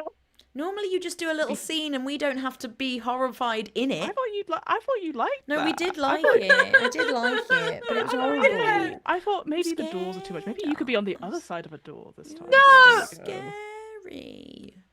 So, thank you guys so much for watching this. I was going to say final episode, episode 4, chapter 4 of Blood and Fog. Thank you guys so much for doing it. We've got 2 more coming up, which is very exciting. Let's throw it to our wonderful guests as we do our outros. And Emily, if you can get the Patreon, I'm on I it. don't have access to it. Perfect. I'm going to hand over to Holly, please. Can you outro yourself? Where can we find you on the Oh, yeah. interwebs and stuff? Yeah. I was like, I don't have an outro. I'm Holly. And you can find me on Holly Let's Games on Twitch, which is at Holly Let's Games 13. Pokemon Mondays start again this month, and next Monday, this Saturday we finish Tears of the Kingdom, and on Monday I'm going to do a little concert. In fact, you can see, look, there's a little keyboard just there. Hey. Jane. I'm going to do a little concert of songs with numbers in them, which was submitted by one of my patrons, Funky Mr. Chicken. So don't miss that. Ooh, Lou, please. Can you do your outro? Sorry, please? I was Shamini's making things up in our Discord. Yeah, I know. I can see. She made up her class, now she's making up skills that don't exist. Cool. Yes, hello. Hi, I'm Lou. I'm freaking out. My character's very calm, and Lou's not calm, so it's fun. It's great. But you can find me at I am Lou Fryer on the internet. You can also find me on the podcast of Dice and Them. It's a pure chaos, to be honest. If you like just people just kind of having a go at each other while they play D&D and Blaze in the Dark, and do all kinds of chaotic stuff, then go check that out. It's a bit of fun. Yeah, cool. I like being on the RP Geeks. It's fun. we like having you. Thank you. We'd like to have you. Yeah, and yeah, for this, we are 3 members of the RP Geeks. Obviously, one of us is just off screen just now. Myself, Emily, and Shamini, and yeah, we do fun TTRPG stuff. Emily streams, I stream. Shamini does amazing stuff. Is in the Beekeeper's Picnic, a new video game that came out recently. It's very Oh yeah, I'm gonna buy it tomorrow. It's fun. Yeah, It's good I fun. really want to Day play off. it. I was watching Emily much play fun. it, and it's made me really want to play it. I played through the whole thing. There's point and and click it's great. games. Yeah. Yeah, absolutely. So yeah, Fucking come check us beakers, out. though, You in know, if you've first enjoyed game. this, come subscribe on our YouTube. Like the stream if you've enjoyed it. It's very important to us in terms of like just getting numbers up and people seeing stuff. So get away, Fancy Alice. She's now in the middle of like ruining all my decks of cards. So yeah, come check out. We've also got the podcast as well. We're going to be putting up Blaze in the Dark after the series has finished, so it's going to be up in its entirety there. And yeah, putting Blood on the Clock as well, which we were talking about at the beginning of this episode, which is all good fun as It's well. really fun. Emily, I think, do correct me if I'm wrong, we have a new patron, do we not? We do have a new patron. We have one new one. So you can follow us on Patreon if you'd like to be added into our worlds. If you subscribe at any paid tier, you are eligible to be added into the worlds. You get other benefits at other tiers, so do go check them out. And it's at RP Geeks D&D on Patreon, which is the same as all of our social channels at RP Geeks D&D. And our new patron, who we will put in immediately because it's their first time. And if we only ever get like one a week, if we get one new one each week, we'll put you in. Basically, if we get lots of you, though, we can't promise it. But this week we have Simon Harper. So we get to add in Simon Harper. So who do we think Simon Harper is in the world of Blades? Is Simon Harper somebody who tried to check our tickets as we were leaving the train station? We were like, he's oh the no, Simon. train conductor. No, we're just here for coffee. Yeah, we're we on our were just way." going to the Pret. So Yeah. I love that. He's really good at his Pumpkin job. Cafe. Really good at Yeah. his job. Yeah, really diligent. Very diligent, and it's very annoying. Yeah. Yeah, a platform person Not good at for the Gallop scoundrels. Station, absolutely. Yeah, but Yes. really thank you for subscribing on Patreon. We really do appreciate it. It allows us to bring in incredible guests like these lovely two. But then we also have other patrons, and we do 2 a week. So would someone roll me a d12? I can do that. Yeah, go for it. That's a 9. 4, 5, 6, 7, 8, 9. It's Nicholas Monroe Turner. Whoop, whoop. He's already in Nicholas. the world. Well, We stole he's his in again. The gnomes. dice said so. Yeah. So not only has he had gnomes stolen, Oh, yes, the gnome. and It's the garden same- furniture. It could be the same guy who's had Can a we just- bad month. Yeah, can we just Yeah. extrapolate from it? So Yeah. he's still him, but what else has happened to him? Did he go Maybe- to the doctor? But- No, that feels like No, that feels like lights feels up, like we lights have to up, have lights up, consent lights for up. that. No, yeah. I think I just think it's funny that he has things stolen off him. I think maybe he orders a takeout delivery and Ware intercepts it. Perfect. Yeah. Oh, he was looking forward to so much dim sum. Dim sum He, stolen. he thought, "Do you know what? It's been a hard day at work. I Can I have really some fancy lovely some dim dim sum. sum?" I don't want to cook." Yeah, I just want and to feel then, better. My gnomes got stolen yeah. earlier a couple of months ago. You know and, what will you know, really I cheer me deserve up? this Some dim sum. Yeah. Yeah. Someone just Incredible. swept in and And then stole Ware's it. like, Miss "Oh, you, someone left us Smith." free dim sum." Yeah. Oh, Oh, poor thing. brutal. Yeah, and of course they would have footed the bill as well. There's no way Ware paid a little bit, but wouldn't have paid for all of it. I don't think so. Yeah, Yeah. for sure. Maybe it never even left the restaurant. It was just kind of put on the counter ready for the delivery person to take it, and where else it's like, oh, that must be mine. Yeah. Here comes Shamini, us having implicated her in a theft. Yeah, we've implicated. She'll be fine with it. We've implicated you in a theft, Shami. Don't worry about it. And that's all we've got time for this week. So we're gonna wrap it up. That is everything, I believe. Yes. And so thank you all so much for watching. We will be back here next week. That's Tuesday, 15th of April, for Chapter 5 of Blood and Fog, a Blades in the Dark story. Thank you so much for watching. We'll see you then. Bye. I think he's taking bodies. I think he's inhabiting dead bodies. God knows, I'm scared. Bye. Dead bodies.